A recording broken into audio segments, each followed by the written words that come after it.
من الشيطان الرجيم وقل الحق من ربكم فمن شاء فليؤمن ومن شاء فليكفر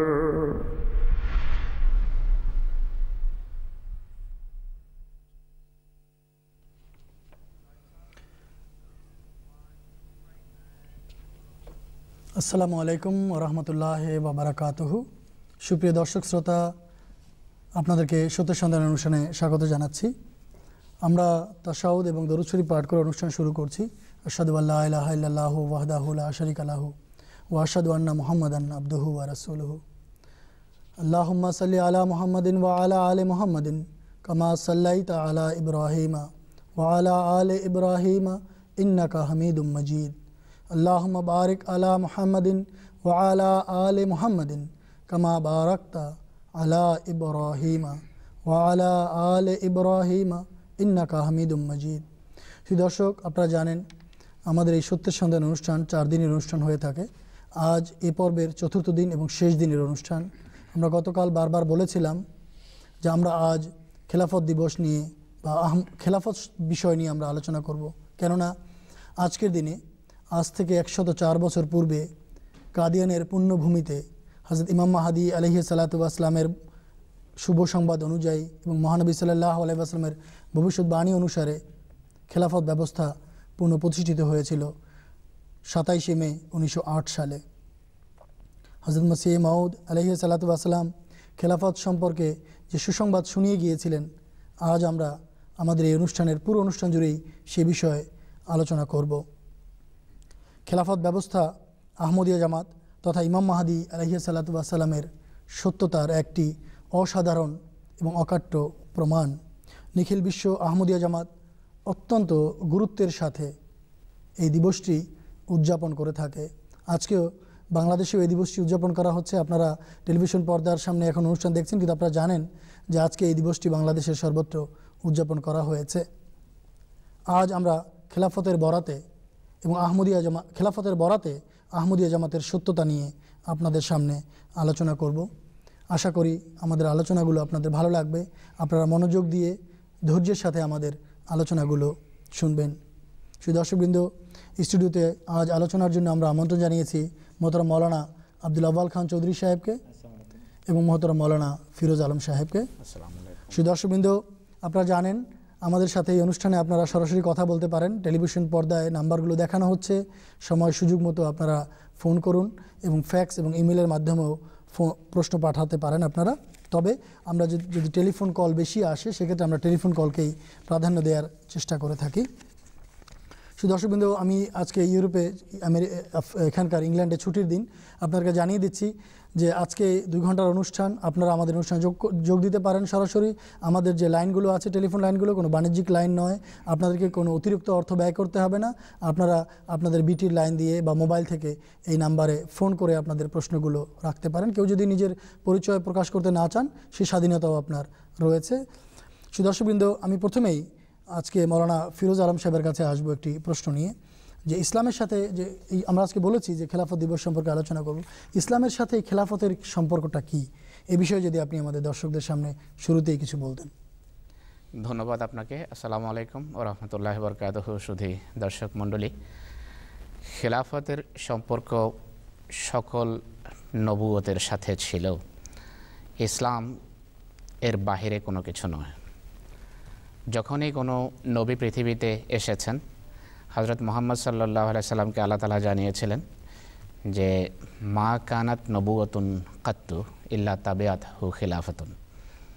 এমন কোনো নবুয়ত অতিবাহিত হয়নি বা এমন কোনো নবী অতিবাহিত হননি যার পর খেলাফত প্রতিষ্ঠিত হয়নি। সেই হিসাবে ইসলামের সাথেও এর গভীর সম্পর্ক আছে, সুগভীর সম্পর্ক আছে, বরং আরও দৃঢ়। কোরআন শরীফে সেই প্রতিশ্রুতি দেয়া আছে মুসলমানদের সাথে। আল্লাহ তাআলা হযরত মুহাম্মদ সাল্লাল্লাহু আলাইহি ওয়াসাল্লামকে সম্বোধন করে বলেছেন এবং তার অনুসারীদেরকে সূরা নূরের 56 নম্বর আয়াতে আল্লাহর সেই প্রতিশ্রুতি রয়েছে।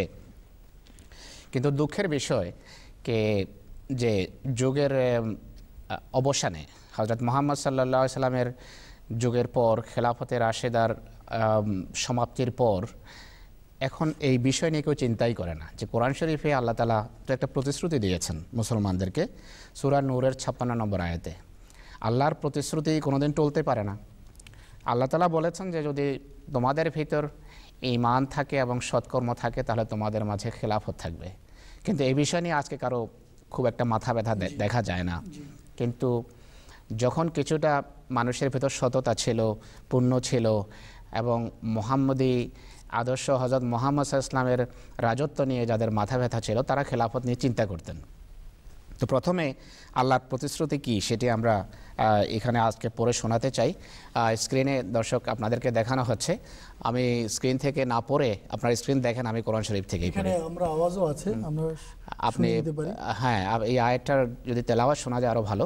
তো আমি জানি না এখন শোনা যাবে জি, আমি কন্ট্রোল রুমকে বলছি সূরা নূরের 56 নম্বর আয়াতটি আপনি চালিয়ে দেন। أعوذ بالله من الشيطان الرجيم وعد الله الذين آمنوا منكم وعملوا الصالحات ليستخلفنهم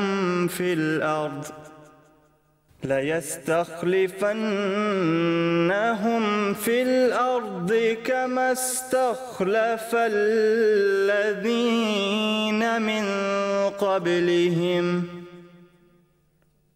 وليمكنن لهم دينهم الذي ارتضى لهم وليبدلنهم من بعد خوفهم أمنا يعبدونني لا يشركون بي شيئا ومن كفر بعد ذلك فأولئك هم الفاسقون।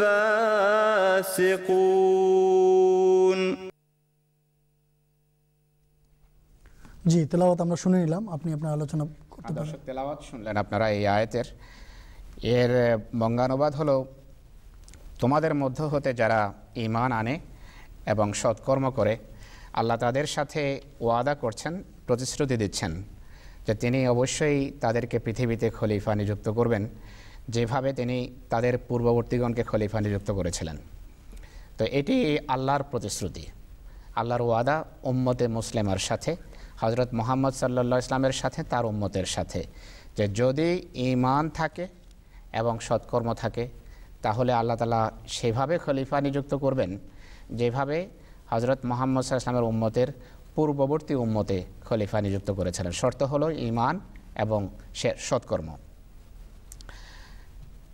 তিনি তাদের জন্য তাদের ধর্মকে সুদৃঢ়ভাবে প্রতিষ্ঠিত করে দেবেন যাকে তিনি তাদের জন্য মনোনীত করেছেন। আল্লাহ যে ধর্ম মুসলমানদের জন্য পছন্দ করেছেন সেটিকে দৃঢ়তা দেবেন এবং তাদের ভয়ভীতির অবস্থার পর একে তিনি তাদের জন্য নিরাপত্তায় পরিবর্তন করে দেবেন। ভয়ভীতি দেখা দিলে খেলাফতের যুগে খলিফাদের সময়ে সেই ভয়ভীতি আল্লাহ তাআলা নিরাপত্তায় বদলে দেবেন। তারা আমার ইবাদত করবে। খলিফার যে খেলাফত আল্লাহ তাআলা প্রতিষ্ঠিত করবেন তাকে যারা মান্য করবে, আল্লাহ তাআলা বলছেন যে তারা আমার ইবাদত করবে, আমার সাথে কোনো কিছুকে শরীক করবে না। এরপর যারা অস্বীকার করবে তারাই হবে দুষ্কৃতকারী। তো এই আয়াতে স্পষ্টভাবে আল্লাহ তাআলা হযরত মুহাম্মদ সাল্লাল্লাহু আলাইহি ওয়াসাল্লাম তার মান্যকারীদেরকে বলেছেন যতদিন তোমাদের ভিতর ঈমান এবং সৎকর্ম থাকবে ততদিন খেলাফত থাকবে। হযরত রাসূলুল্লাহ সাল্লাল্লাহু আলাইহি ওয়াসাল্লামের তিরোধানের পর, অব্যবহিত পর আল্লাহ তাআলার প্রতিশ্রুতি অনুযায়ী খেলাফত প্রতিষ্ঠিত হয়েছে, আদৌ বিলম্ব হয়নি। কেননা ঈমান সেই যুগে সবচেয়ে বেশি ছিল। হজরত আবু বকর রাদিয়াল্লাহু আনহু প্রথম খলিফা নির্বাচিত হয়েছেন, তারপর হজরত ওমর, হজরত ওসমান, হজরত আলী রাদিয়াল্লাহু আনহু। কিন্তু একান্ত দুঃখজনক বিষয়, দুঃখের সাথে বলতে হয় যে এই 4 খলিফার পর খেলাফতে রাশেদার ধারা কর্তৃত হয়। এই ধারা আর অব্যাহত থাকেনি। বিভিন্ন ধরনের রাজা বাদশাদের অভ্যুদয় ঘটে এবং কোথাও উমাইয়া বংশের খেলাফত প্রতিষ্ঠিত হয়েছে, কোথাও আব্বাসীদের, কোথাও ফাতেমিদের, কোথাও সলজুকিদের, এইভাবে কোথাও ওসমানীদের যে খেলাফতের নামে এক ধরনের রাজত্ব প্রতিষ্ঠিত হয়েছে। হজরত মুহাম্মদ সাল্লাল্লাহু আলাইহি ওয়াসাল্লাম এই ভবিষ্যৎবাণীও করে গেছেন। তিনি বলেছেন যে এই অন্য হাদিসে আছে খেলাফতের রাশেদা যাকে বলা হয় যেটি হেদায়েত প্রাপ্ত এবং গাইডেড খেলাফত যেটিকে বলা হয় আল্লাহ তাআলার পক্ষ থেকে, রাশেদা মানে খোদার পক্ষ থেকে তারা হেদায়েত পেয়ে শাসন কার্য পরিচালনা করতেন মোমেনদের। তো সেই সম্পর্কে হজরত মুহাম্মদ সাল্লাল্লাহু আলাইহি ওয়াসাল্লাম বলেছেন যে এটি কেবল 29 বা 30 বছর থাকবে। এরপর কি হবে উম্মতে মুসলিমার? এর 29 বা 30 বছরের পর এর অবসান ঘটার কারণ হলো যেই অসাধারণ ঈমান হজরত মুহাম্মদ সাল্লাল্লাহু আলাইহি ওয়াসাল্লাম প্রতিষ্ঠিত করেছিলেন, সেই ঈমানের সেই পর্যায় থেকে কিছুটা ধীরে ধীরে অধঃপতিত হতে থাকবে হজরত মুহাম্মদ সাল্লাল্লাহু আলাইহি সাল্লামের মান্যকারীরা, যে কারণে খেলাফত রাশেদা কন্টিনিউ হয়নি। আর এই কথা রাসূলুল্লাহ সাল্লাল্লাহু আলাইহি ওয়াসাল্লামের হাদিসে আমরা দেখতে পাই। তিনি বলেন যে এরপর কিছু অত্যাচারী রাজা বাদশাদের যুগ আসবে, তারপর স্বৈরাচারীদের যুগ আসবে। সেই হাদিসটি এখন আপনাদেরকে স্ক্রিনে দেখানো যেতে পারে, আমি জানি না স্ক্রিনে সেই হাদিসটি আছে, রাসূলুল্লাহ সাল্লাল্লাহু আলাইহি ওয়াসাল্লামের এই উক্তি, যাতে তিনি ভবিষ্যৎবাণী করেছেন যে উম্মতের এরপর কি হবে। আমি হাদিসটি পড়ে শোনাচ্ছি আপনাদেরকে। ফাকালা হুযাইফাতু قال رسول الله صلى الله عليه وسلم تكون النبوة فيكم ما شاء الله أن تكون ثم يرفعها إذا شاء أن يرفعها ثم تكون خلافة على منهاج النبوة অর্থাৎ নবুয়তের পর খেলাফত প্রতিষ্ঠিত হবে। فتكون ما شاء الله أن تكون ثم يرفعها إذا شاء الله এরপর আল্লাহ তাআলা সেই খেলাফতকেও যখন চান উঠিয়ে নেবেন। সেই খেলাফতের রাশেদা এরপর উঠে গেছে। এরপর কি হবে? সুম্মা তাকুনু মুলকান আযান ফাতাকুনু মাশাআল্লাহ, এরপর কিছু কষ্টদায়ক রাজত্বের সূচনা হবে। আর আল্লাহ তাআলা যতদিন চাইবেন সেই কষ্টদায়ক রাজত্ব থাকবে। মাশাআল্লাহ আন তাকুনা সুম্মা ইয়ারফাহা ইযা শাআ আন ইয়ারফাহা সুম্মা তাকুনু মুলকান জাবারিয়া, এরপর এক স্বৈরাচারী রাজত্বের সূচনা হবে। মাশাআল্লাহ আন তাকুনা, যতদিন আল্লাহ চাইবেন ততদিন তা থাকবে। সুম্মা ইয়ারফাউহা ইযা শাআ, এরপর আল্লাহ তাআলা যখন চাইবেন এই স্বৈরাচারীদের রাজত্বেরও অবসান ঘটবে। তারপর কি হবে? এরপর কি শেষ? রাসূলুল্লাহর কথা কি এখানে শেষ হয়ে গেছে? না, হযরত রাসূলুল্লাহ সাল্লাল্লাহু আলাইহি ওয়াসাল্লাম বলেছেন যে সুম্মা তাকুনু খিলাফাতুন আলা মিনহাজিন নবুওয়া, উম্মতের এই কষ্টদায়ক রাজত্বের যুগ এবং স্বৈরাচারীদের যুগের অবসানে আবার নবুয়তের পদ্ধতিতে খেলাফত প্রতিষ্ঠিত হবে। এটি হযরত মুহাম্মদ সাল্লাল্লাহু আলাইহি সাল্লামের ভবিষ্যৎবাণী, তিনি ভবিষ্যৎবাণী করেছেন। সুম্মা সাকাত, এরপর রাসূলুল্লাহ সাল্লাল্লাহু আলাইহি সাল্লাম নীরব হয়ে গেলেন, আর কোনো কথা তিনি বলেননি। তো এই হাদিসটি মুসনাদ আহমদ বিন হাম্বলের হাদিস, যা আপনাদের সামনে এখন উপস্থাপন করা হলো। তো যেইভাবে রাসূলুল্লাহ সাল্লাল্লাহু আলাইহি ওয়াসাল্লাম ভবিষ্যৎবাণী করেছেন অবিকল সেইভাবে প্রথমে হুজুর সাল্লাল্লাহু আলাইহি ওয়াসাল্লামের তিরোধানের পর খেলাফতের রাশেদা প্রতিষ্ঠিত হয়েছে, এরপর কষ্টদায়ক রাজত্বের সূচনা হয়েছে এবং তারপর স্বৈরাচারী রাজা বাদশাদের যুগ এসেছে। তারপর যা হয়েছে এই সম্পর্কে আমি পরে আলোচনা করব। কিন্তু এই খেলাফত যে 30 বছরের পর শেষ হয়ে গেল, প্রথম কয়েক শত বছর পর্যন্ত মুসলমানদের ভিতর এই সম্পর্কে এই বিষয়ে সচেতনতা ছিল যে হায় কি নিয়ামত আমাদের হাত থেকে হারিয়ে গেছে। ইতিহাসের বিভিন্ন মোড়ে তারা আবার সেই খেলাফতের রাশেদা বা খেলাফত প্রতিষ্ঠিত করার অনেক চেষ্টা করেছে, কিন্তু একবার যদি ঈমান হারিয়ে যায় মানুষ সংগ্রাম করে চেষ্টা করে সেই খেলাফত প্রতিষ্ঠিত করতে পারে না। গত 1400 বছরের ইতিহাস এটি দেখিয়েছে। 1400 বছরের ইতিহাস থেকে এটি প্রমাণিত। নামে মাত্র যেই খেলাফত ছিল উসমানী খেলাফত, তারও অবসান ঘটে 1920-এর দশকে। সেই কামাল আতাতুর্ককে ওয়েস্টার্ন পাশ্চাত্য দাঁড় করিয়েছে, তুর্কির ক্ষমতার আসনে তাকে বসিয়েছে এবং তিনি বলেছেন যে এই সমস্ত খেলাফতের সাথে আমাদের কোনো সম্পর্ক নেই। আমাদের খেলাফতের পক্ষে ভারতে যে খেলাফত আন্দোলন হচ্ছিল সেই খেলাফত আন্দোলনকে আমরা পছন্দ করি না, এবং তারা বলেছেন যে এটি তুর্কির অভ্যন্তরীণ বিষয়ে হস্তক্ষেপ মনে করি আমরা এটিকে। তো এইদিকে ইন্ডিয়াতে, ভারতে মুসলমানেরা, শুধু ভারতেই না, এটিকে একটু বিশ্ব আন্দোলনের রূপ দেওয়ার চেষ্টা হয়েছে। ইতিহাস থেকে এটি বোঝা যায় যে সারা বিশ্বের মুসলমানদেরকে ডাক দেওয়া হয়েছিল যে আপনারা তুর্কিতে যে খেলাফত আছে সেই খেলাফতকে দীর্ঘজীবী করার জন্য সবাই সংগ্রাম করুন, চেষ্টা করুন। তো বিশ্বের অন্যান্য দেশের মুসলমানেরা হয়তো বিক্ষিপ্ত বিচ্ছিন্ন কেউ সাড়া দিয়েছে, কিন্তু মোটামুটি একটা শক্তি একত্রিত হতে দেখা গেছে ভারতবর্ষে। মোহাম্মদ আলী জওহর এবং শওকত আলী জওহর ব্রাদারান, তাদেরকে বলা হয়, অক্সফোর্ড ফেরত ছিলেন, অক্সফোর্ড থেকে পড়ালেখা করে এসেছেন এবং এই উদ্দেশ্যে সংগ্রাম করেছেন, জেলও খেটেছেন। তো ভারতের অন্য কিছু মুসলমানও একসাথে একত্রিত হয়েছে, আর কংগ্রেসকেও সাথে মেলানো হয়েছে মুসলমানদের খেলাফত প্রতিষ্ঠিত রাখার জন্য। তো গান্ধীজি এর সাথে ঐকমত্য দেখিয়েছেন মুসলমানদের সাথে যে আমিও তোমাদের খেলাফতের সমর্থনে কথা বলার জন্য প্রস্তুত আছি, এবং তিনি কিছুদিন সংগ্রাম করেছেন। তারপর যখন দেখেছেন যে উল্টো পড়ছে, মানে ইংরেজদের কোপানলে পতিত হচ্ছেন, তখন বলেন ভাই আমি তোমাদের সাথে আর নাই। তো এইভাবে প্রথম কংগ্রেস গেল, এরপর মুসলমানেরা বিচ্ছিন্ন হয়ে গেলেন। প্রথমে আতাউল্লাহ শাহ বুখারী সাহেব, যিনি আহরারি জামাতের প্রতিষ্ঠাতা, আরও এরকম বড় বড় কিছু নামি দামি তৎকালীন আলেমেরা ছিলেন, তারা অনেক সংগ্রাম করে পরে দেখলেন যে ভাই এখানে থাকলে মার পড়ার আশঙ্কা বেশি, তাই তিনি নিজের আর একটা দল গঠন করলেন, যেটাকে আহরারি বলা হয়। তো তাদের খেলাফতের স্বপ্ন এইভাবেই ভেস্তে গেছে।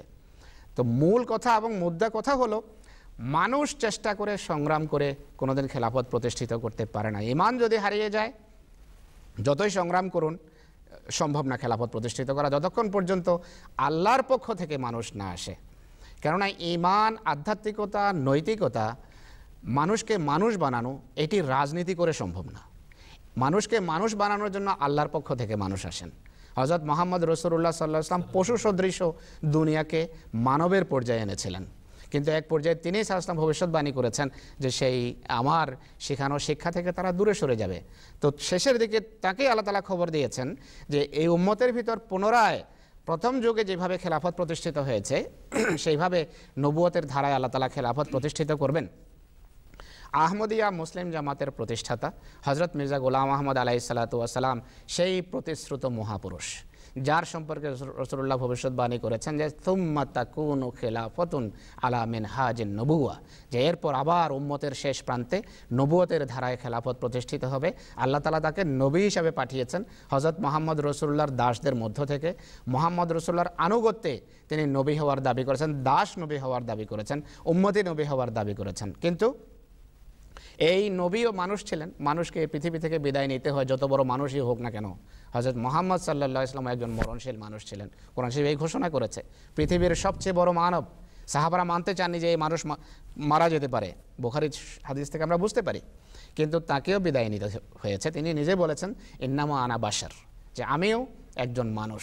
হযরত মির্জা সাহেবও সেই হিসাবে দুনিয়া থেকে বিদায় নিয়েছেন। তেমন তার ইন্তেকালের মুহূর্ত সম্পর্কে আমরা গতকাল কিছুটা আলাপ করেছিলাম, যে অব্যাহত ওয়াহির বৃষ্টির ভিতর এই দুনিয়া থেকে তিনি বিদায় নিয়েছেন। তারপর খোদা তাআলা হযরত মুহাম্মদ সাল্লাল্লাহু আলাইহি ওয়াসাল্লামের ভবিষ্যৎবাণী অনুযায়ী এইখানে নবুয়তের পদ্ধতিতে খেলাফত প্রতিষ্ঠিত করেছেন। হযরত হাকিম নুরউদ্দিন রাদিয়াল্লাহু আনহু তার প্রথম খলিফা ছিলেন। আজকে সেই ছবিগুলো এখানে দেখানোর কথা, আমি জানি না কোন পর্যায়ে আমরা দেখাবো। হযরত হাকিম নুরউদ্দিন রাদিয়াল্লাহু আনহু, যিনি কাশ্মীরের রাজার ব্যক্তিগত চিকিৎসক ছিলেন, উপমহাদেশের সবচেয়ে বড় আলেম ছিলেন, হাফেজে কোরআন ছিলেন, তিনি প্রথম খলিফা নির্বাচিত হয়েছিলেন।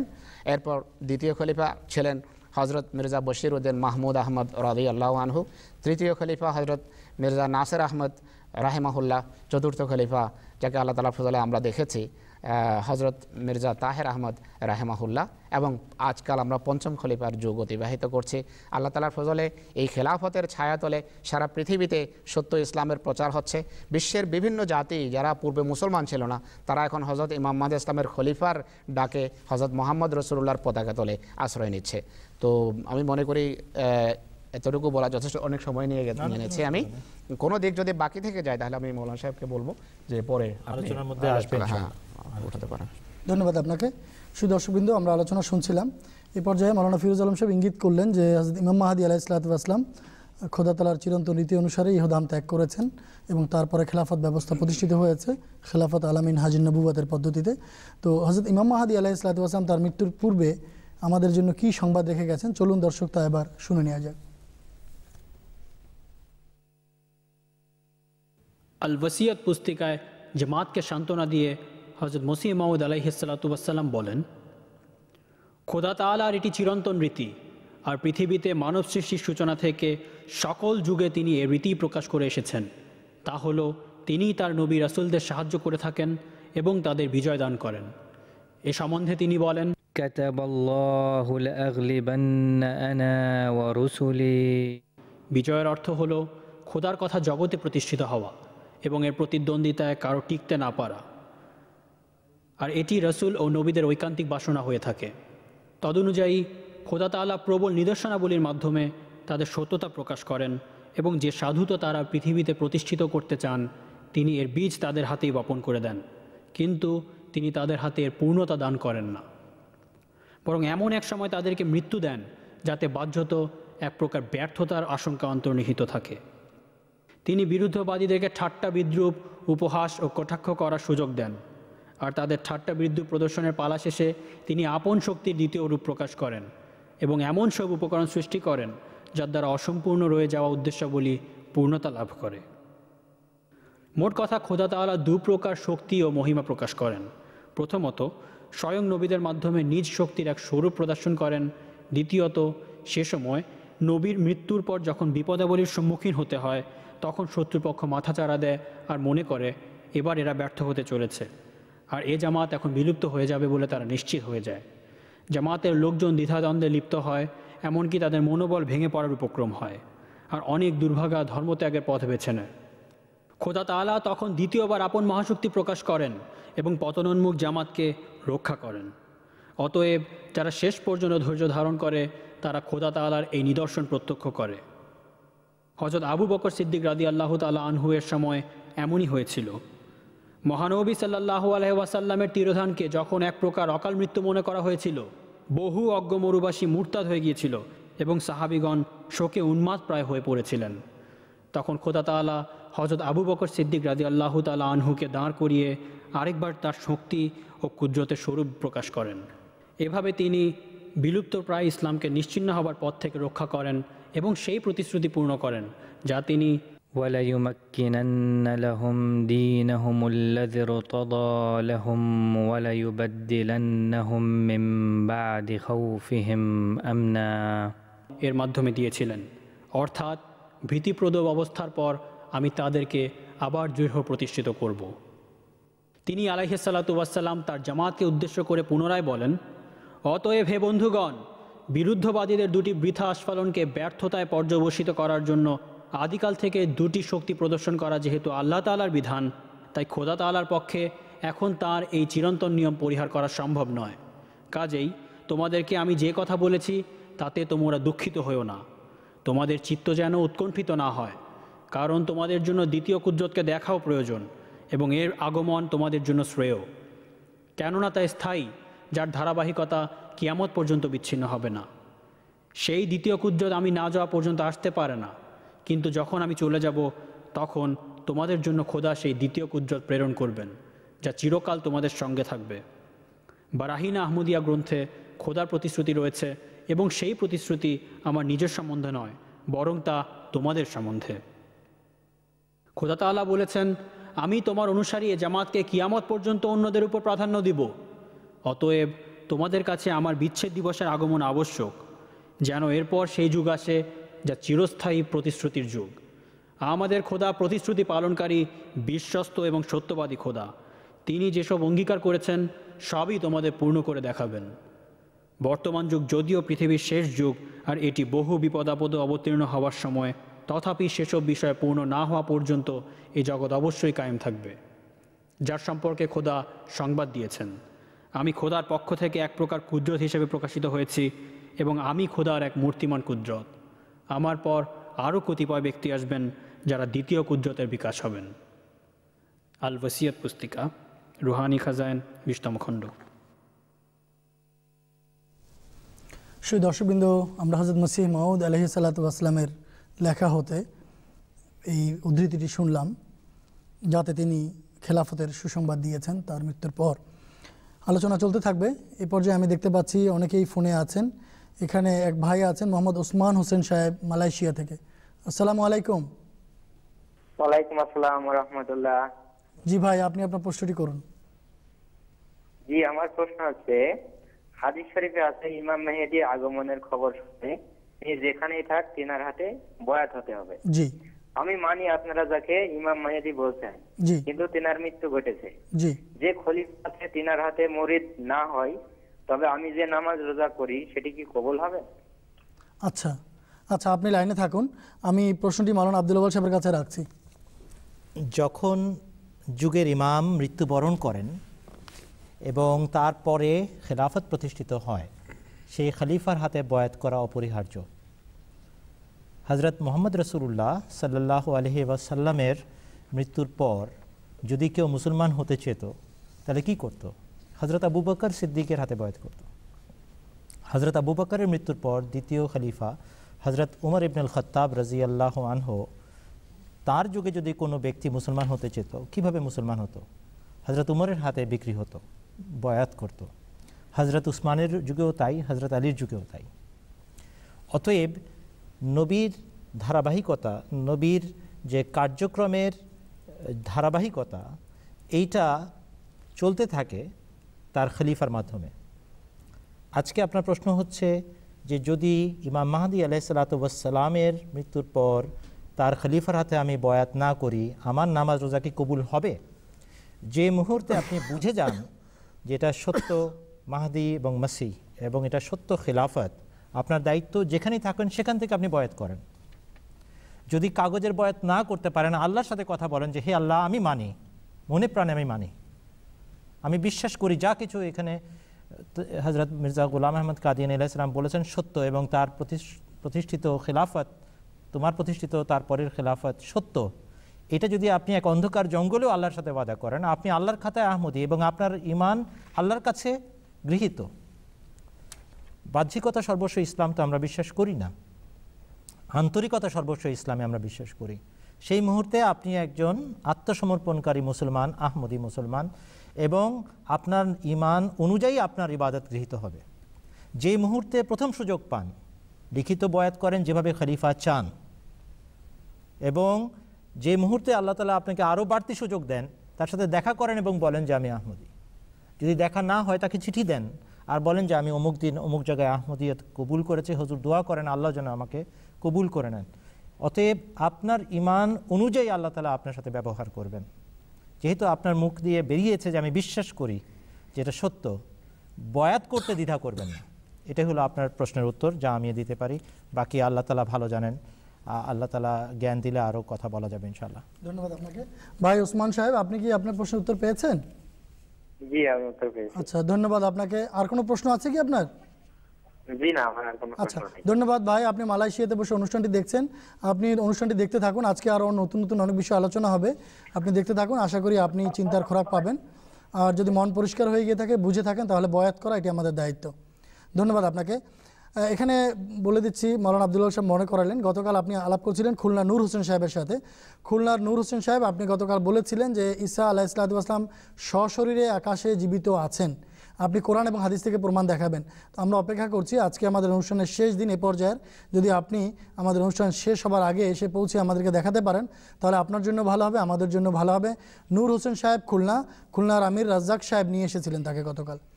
এবার আমি দেখতে পাচ্ছি যে আমাদের এক ভাই আছেন, মোহাম্মদ হেলাল উদ্দিন সাহেব। গতকাল আমরা অনেকবার চেষ্টা করেছিলাম, তাকে কথা বলা যায়নি। কুমিল্লার হেলাল উদ্দিন সাহেব, আসসালামু আলাইকুম। ওয়ালাইকুম আসসালাম। জি ভাই, আপনার প্রশ্নটি করুন।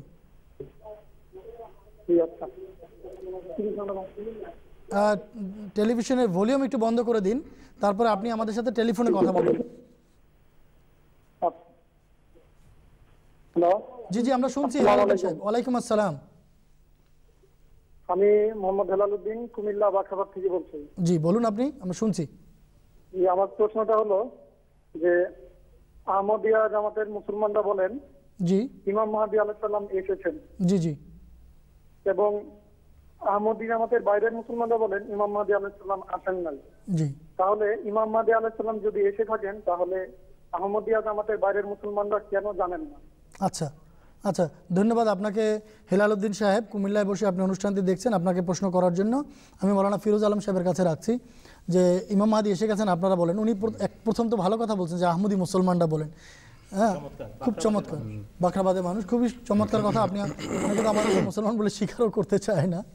তো ইমাম মাহদী এসে গেলে এখনও কেন অন্য মুসলমানরা জানেন না, এই ব্যাপারটি উনি জানতে চেয়েছেন। ফিরোজ আলম সাহেব যদি বলেন। জানেন না কেন, এটি তো আমার জন্য বলা কঠিন। এটি যারা জানে না বা জানতে চায় না, এটি তাদেরকে জিজ্ঞেস করা উচিত। হজরত মোহাম্মদ সাল্লাল্লাহু আলাইহি সাল্লাম এসেছেন 1400 বছর হয়ে গেছে, পার হয়ে গেছে। আজও পৃথিবীর অধিকাংশ মানুষ জানে না। এখন ওরা কেন জানে না, এর জন্য ওরা দায়ী হবে।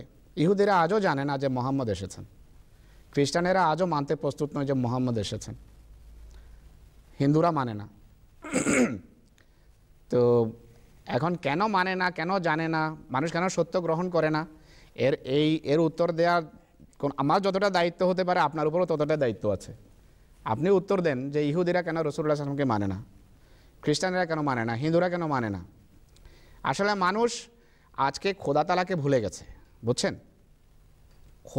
খোদার সন্ধান নেই। তো খোদার ভালোবাসা যদি থাকে, আমরা 100% ঈমান এবং দৃঢ়তার ভিত্তিতে বলতে পারি যে সত্য সন্ধানী হয়, খোদা তাআলা তাকে মরতে দেবেন না যতক্ষণ পর্যন্ত সে সত্য না পাবে। তো মানুষ তো বস্তুবাদী হয়ে গেছে, সত্যের সাথে সম্পর্ক নেই, সত্য ছেড়ে দিয়েছে, সত্যকে জলাঞ্জলি দিয়েছে জাগতিক স্বার্থে। এই কারণে হজরত মুহাম্মদ রাসূলুল্লাহর ভবিষ্যৎবাণীরও পরোয়া নেই। সিরিয়াসলি যদি কেউ কোরআন পড়ে তাহলে সে অবশ্যই বুঝতে পারবে যে রাসূলুল্লাহ যেই মাহদীর আসার খবর দিয়েছেন, সংবাদ দিয়েছেন, যে লক্ষণাবলী বর্ণনা করে গেছেন, সেই লক্ষণাবলীর একটু এমন নেই যেটি পুরা হয়নি। মুসলমান কি অধপাতে যায়নি? দলাদলি হানাহানি কি এখনও আরম্ভ হয়নি? চরিত্র কি এখনও নষ্ট হয়নি? দুনিয়াতে কি মদের প্রাচুর্য হয়নি? পুরুষ কি মহিলার রূপ ধারণ করেনি? এমন কোনো দিক নেই যেটি রাসূলুল্লাহ উল্লেখ করেছেন যে হবে আর আজ পুরা হয়নি। তো এখন আর কিসের অপেক্ষা? তো এর উত্তর হলো মানুষ মানে না এই জন্য যে মানুষ আল্লাহর সন্ধানে নেই, আল্লাহকে চাই না, তাদের দুনিয়া চাই, দুনিয়ার কীট হয়ে গেছে, মানুষ এই জন্য মানে না। সোজা উত্তর। ধন্যবাদ আপনাকে। আমরা ভাই হেলালুদ্দিন সাহেব, আশা করি প্রশ্নের উত্তর পেয়েছেন। আপনি অনুষ্ঠানটি দেখতে থাকুন, আরও আলোচনা হবে, আশা করি আপনি আপনার বিস্তারিত উত্তর পেয়ে যাবেন। এবার আমি দেখতে পাচ্ছি যে আরেক ভাই আমাদের লাইনে আছেন ভারতের আসাম থেকে, আব্দুল জব্বার সাহেব। আসসালামু আলাইকুম। ওয়ালাইকুম আসসালাম ওয়া রাহমাতুল্লাহ। জি জব্বার সাহেব, আপনার প্রশ্নটি করুন। আমার প্রশ্নটি হলো, জি, যে হযরত মির্জা গোলাম আহমদ কাদিয়ানী আলাইহিস সালাম, জি, যিনি প্রচলিত মেহেদী মসিহ মাউদ, জি, তিনার দৃষ্টিতে একজন আদর্শবান আহমদী কাকে বলে? আচ্ছা আচ্ছা। আর 2 নম্বর প্রশ্ন, জি, খিলাফত কিভাবে প্রতিষ্ঠিত হয়? জি, এবং আমরা জানি কোন কোন হাদিসে বা কিতাবে পাওয়া যাচ্ছে জি, হযরত হাসান রাদিয়াল্লাহু আনহু তিনি খিলাফত খলিফা হয়েছিলেন এবং হুসেন রাদিয়াল্লাহু আনহু খলিফা হয়েছিলেন। তাহলে অনেকেই বলে থাকেন যে আমরা যে 4 জন খলিফা খোলাফা সেদিন বলে থাকি, তাহলে এই বাকি কয়জনের নাম আমরা মানি না বা অন্য অন্য কিতাবে নাই, এর কি জামাত আহমদে থেকে তাৎপর্য ব্যাখ্যা করুন। আচ্ছা, ধন্যবাদ আপনাকে আব্দুল জব্বার সাহেব। আপনি টেলিফোন রেখে দেন, আমরা কথা বলছি, আপনি আপনার উত্তর পেয়ে যাবেন। মাওলানা আব্দুল আউয়াল সাহেবের কাছে আমি ওনার প্রথম প্রশ্নটি রাখছি। মসিহ মাউদ আলাইহিস সালাতু ওয়াস সালামের দৃষ্টিতে একজন আদর্শ আহমদী কে? যে আল্লাহর ভালোবাসা রাখে এবং তার সমস্ত কামনা বাসনা এবং ইচ্ছাকে আল্লাহ তাআলার ইচ্ছার সামনে সমর্পণ করে, তার নাম মুসলমান। হযরত আকদাস মসিহে মাউদ ইমাম মাহদী আলাইহিস সালাম একটা সামান্য বিন্দু পরিমাণ বাড়তি কিছু আশা করেন নাই, শুধু এতটুকু আশা করেছেন বয়াতের 10টি শর্তের মধ্যে 16 আনা ইসলাম পালনের যে অঙ্গীকার করে সে আহমদী। আমি সংক্ষেপে এতটুকু উত্তর দিব, বয়াতের 10টি শর্ত আপনি কখনো চিন্তা করে দেখেন একজন মানুষ তার বয়াতের জন্য যে 10টি শর্ত লিখেছেন 1889 সালে, সেটা কেন লিখেছেন? আমি আপনাকে এটার উত্তর দিই। পুরো ইসলামকে 10টি শর্তের মধ্যে আবদ্ধ করে দেখিয়েছেন যে এই হচ্ছে ইসলাম এবং এই হচ্ছে ইসলামের সারাংশ। যদি কেউ এই 10টি শর্ত সঠিকভাবে আন্তরিকতার সাথে পালন করতে সক্ষম হয়, সে কেবল আদর্শ আহমদী মুসলমান হবে না, সে ওয়ালিউল্লাহ হবে, সে আল্লাহর বন্ধুতে পরিণত হবে। কিন্তু বড়ই কঠিন এই কাজ সম্পাদন করা। আল্লাহ তাআলা আমাদেরকে সৌভাগ্য দিন। ধন্যবাদ আপনাকে। আব্দুল জব্বার সাহেবের দ্বিতীয় প্রশ্ন ছিল খেলাফত নির্বাচন কিভাবে হয়। তারপরে উনি বলেছেন যে খোলাফায়ে রাশিদিনদের আমরা 4 জনের নাম নেই, কিন্তু পরবর্তীতে তো আরও ওসমান উনি বললেন, তো তাদের নাম আমরা কেন নেই না? মাওলানা ফিরোজ আলম সাহেব যদি উত্তর দিতেন। প্রশ্নের শেষ অংশের উত্তর প্রথমে দেই যে খোলাফায়ে রাশিদিন বলতে এটি পুরো ইসলামী বিশ্বের স্বীকৃত যে 4 জন, শিয়ারা ছাড়া, যে হযরত আবু বকর, উমর, ওসমান এবং আলী, এই 4 রিদওয়ানুল্লাহ আলাইহিম খেলাফতে রাশেদার প্রতিনিধিত্ব করেছেন। এরপর খেলাফতে রাশেদার অবসান ঘটেছে। হজরত হাসানের কাছে হজরত আলীর ইন্তেকালের পর মুসলমানদের কেউ কেউ গিয়েছেন বয়াত, যে আমরা আপনার হাতে বয়াত করতে চাই, কিন্তু তিনি তাদের সেই অনুরোধ রাখেননি, তিনি বয়াত নেননি। তাই আপনার এই যে দাবি, এটি কোনো কোনো মানুষের কথা, কিন্তু এর পিছনে আসলে ঐতিহাসিক সেরকম কোনো প্রমাণ নেই। কুফাতে যাচ্ছিলেন তিনি বয়াত অনুষ্ঠানের জন্য, কিন্তু পথে মধ্যে তারা বিদ্রোহ করেছে, পিছিয়ে গেছে, বিষয়টা ঘোলাটা হয়ে গেছে, তার খেলাফত প্রতিষ্ঠিত হয়নি। রাইট। আর খলিফা কিভাবে নির্বাচিত হন, তো এই সম্পর্কে আমরা পূর্বেও বলেছি যে খলিফার নির্বাচন আসলে উম্মতের যারা সবচেয়ে বড় বুজুর্গ, সম্মানিত, মুত্তাকি, তারা সম্মিলিতভাবে কোনো ব্যক্তি সম্পর্কে এটা মতকে পৌঁছেন। তারা একত্রিত হয়ে উম্মতের যিনি সবচেয়ে বড় বুজুর্গ তাদের দৃষ্টিতে তার সম্পর্কে মতকে পৌঁছেন যে ইনি আমাদের নেতা হবেন, ইনি আমাদেরকে এখন নেতৃত্ব দেবেন নবীর জায়গায়। হজরত রাসূলুল্লাহ সাল্লাল্লাহু আলাইহি ওয়াসাল্লামের ইন্তেকালের পর হজরত আবু বকর সম্পর্কে সিনিয়র সাহাবারা বা জ্যেষ্ঠ সাহাবারা এক মতে পৌঁছেছেন যে হজরত আবু বকর রাদিয়াল্লাহু আনহুই আমাদেরকে নেতৃত্ব দেওয়ার সবচেয়ে বেশি যোগ্যতা রাখেন। তার তিরোধানের পর হজরত ওমর সম্পর্কে তারা মতকে পৌঁছেন। একই রীতি হজরত ওসমান এবং আলীর ক্ষেত্রেও। সেই রীতি আহমদিয়া মুসলিম জামাত অনুসরণ করে। আহমদিয়া মুসলিম জামাতের দ্বিতীয় খলিফা হজরত মির্জা বশির উদ্দিন মাহমুদ আহমদ এই যে নীতি যা রাসূলুল্লাহর যুগে অলিখিত রূপে ছিল সেটাকে লিখিত রূপ দিয়েছেন। তিনি একটি নির্বাচনী কলেজ প্রতিষ্ঠা করেছেন। সেই নির্বাচনী বোর্ডের বা কলেজ বলেন সদস্যরা তারা যারা জামাতের সিনিয়র্স, বিভিন্ন বিভাগের সিনিয়র, আমাদের কেন্দ্রে বিভিন্ন বিভাগ আছে, সেই বিভাগের যারা প্রধান, বিভিন্ন ইনস্টিটিউশনস আছে, প্রতিষ্ঠান আছে, সেই সকল প্রতিষ্ঠানের প্রধান একটা রীতিমতো নীতিমালা সেট করা আছে। বিভিন্ন দেশের বড় বড় দেশের আমিরেরা নির্বাচনের সময় এক জায়গায় সমবেত হন। তারা সম্মিলিতভাবে এক জায়গায় একত্রিত হয়ে কোনো কথা না বলে নীরবে যতক্ষণ পর্যন্ত নির্বাচনের প্রক্রিয়া শুরু না হয় বসে দোয়া করতে থাকেন, আল্লাহ তাআলার কাছে অঝরে কাঁদেন, দিক নির্দেশনা চান। এক পর্যায়ে গিয়ে তখন সবাই প্রকাশ্যে হাত উঠিয়ে কোনো ব্যক্তি সম্পর্কে তারা মতকে পৌঁছান যে ইনি হবেন আমাদের পরবর্তী নেতা এবং আল্লাহ তাআলার নবীর খলিফা। তো তখন খোদা তাআলা তাদের হৃদয়ে প্রেরণা যোগান সঠিক ব্যক্তিকে নির্বাচন করার জন্য।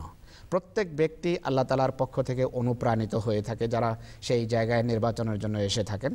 তারা যে অনুপ্রাণিত হয়ে থাকেন খোদা তাআলার পক্ষ থেকে, এটি নির্বাচনের পরবর্তী কার্যক্রম থেকে আমরা স্পষ্টভাবে প্রমাণিত হতে দেখি। আহমদিয়া মুসলিম জামাতের প্রথম খলিফার যুগেও সেটি সত্য প্রমাণিত হয়েছে, দ্বিতীয় খলিফার যুগেও সত্য প্রমাণিত হয়েছে, তৃতীয় খলিফার যুগেও সত্য হতে দেখেছি, চতুর্থ খলিফার যুগে আমরা উপস্থিত ছিলাম, পঞ্চম খলিফার যুগে আমরা আল্লাহ তাআলার ফজলে এখানে উপস্থিত ছিলাম। কোরআন শরীফের যে আয়াত ইস্তিখলাফ আছে, যা আজকে আমরা প্রথম দিকে পড়েছি, সেই আয়াতে আল্লাহ তাআলা এই সত্য খলিফার কতগুলো লক্ষণ বলেছেন। সেই লক্ষণগুলোর একটি হলো ইউমাক্কিনান্না লাহুম দীনাহুমুল্লাযী ইরতাদা লাহুম, যে আল্লাহ তাআলা সেই খলিফাদের মাধ্যমে যেই ধর্ম তিনি তাদের জন্য পছন্দ করেছেন সেই ধর্মকে তিনি দৃঢ়তা দান করবেন। এই কথা হযরত আবু বকরের যুগে খুব পরিষ্কারভাবে দেখা যায়। হযরত রাসূলুল্লাহ সাল্লাল্লাহু আলাইহি ওয়াসাল্লামের ইন্তেকালের পর হযরত আবু বকর যখন খলিফা নির্বাচিত হন, চতুর্দিকে বিশৃঙ্খলা দেখা দেয়, এমনকি অভ্যন্তরীণ বিদ্রোহও দেখা দেয়।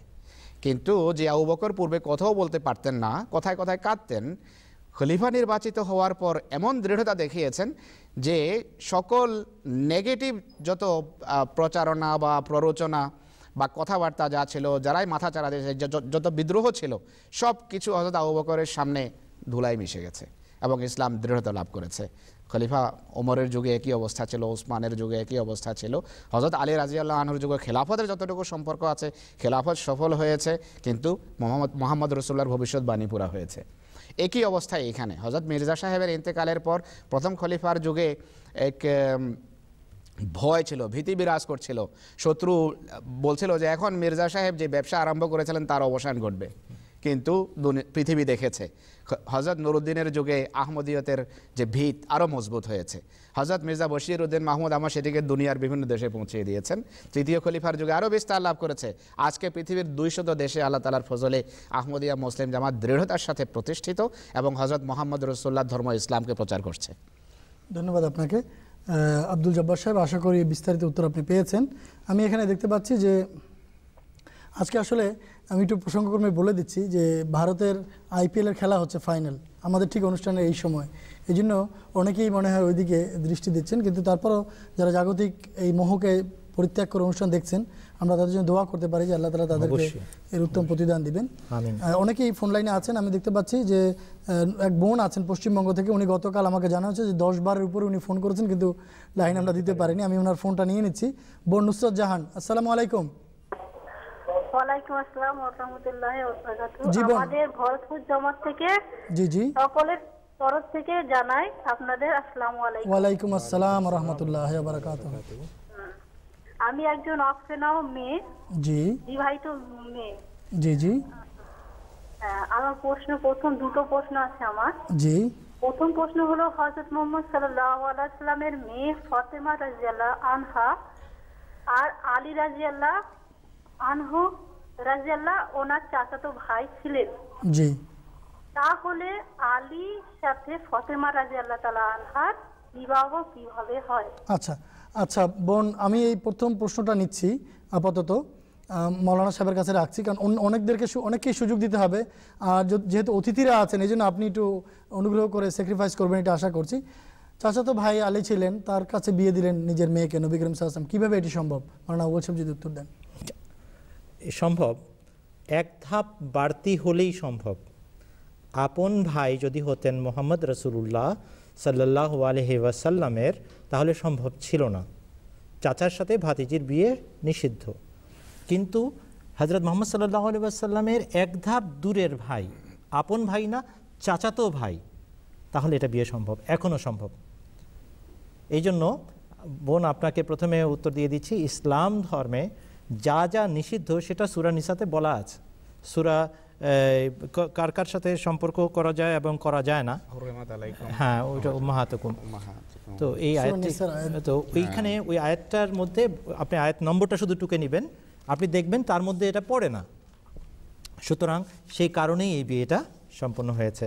কেবল তখনকার যুগে না, আজকালকার জগতেও বিভিন্ন সমাজে খুব কাছের আত্মীয় স্বজনের মধ্যে বিয়ে হয়। 24 নম্বর আয়াত সূরা নিসার, সূরা নিসার 24 নম্বর আয়াতে আল্লাহ তাআলা কোন কোন আত্মীয়তার বন্ধন, আমাদের কোন কোন আত্মীয়দের সাথে বিয়ের বন্ধন রচনা করা নিষিদ্ধ সে কথাটা বলে দিয়েছেন। আপনি দয়া করে বোন দেখে নেবেন, আপনার প্রশ্নের উত্তর আপনি পেয়ে যাবেন। ধন্যবাদ। ধন্যবাদ আপনাকে বোন নুসরাত জাহান। আমি আশা করি আপনি আপনার প্রথম প্রশ্নের উত্তর পেয়েছেন। এখানে আমি দেখতে পাচ্ছি যে অলি আহমদ সাহেব আছেন কটিয়াদি থেকে। অলি আহমদ সাহেব, আসসালামু আলাইকুম। আসসালামু আলাইকুম। সম্ভবত ডক্টর আলী আহমদ সাহেব।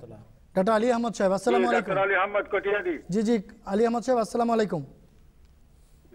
জি, প্রথমে আমি এমটি এর সব কর্মকর্তাদেরকে আমার সালাম, বিশেষ করে আমাদের হুজুরকে অশেষ ধন্যবাদ সত্য সন্ধানের জন্য। আমার একটা প্রশ্ন। জি। হযরত আদম আলাইহিস সালাম। জি।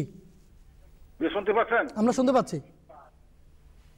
হ্যাঁ, হযরত আদম আলাইহিস সালাম জি কে আমরা তো নবী হিসেবে মানি। জি। সূরা আপনার সূরা বাকারাতে বলা হয়েছে ইন্নী জাইলুন ফিল আরদি খলিফা। জি।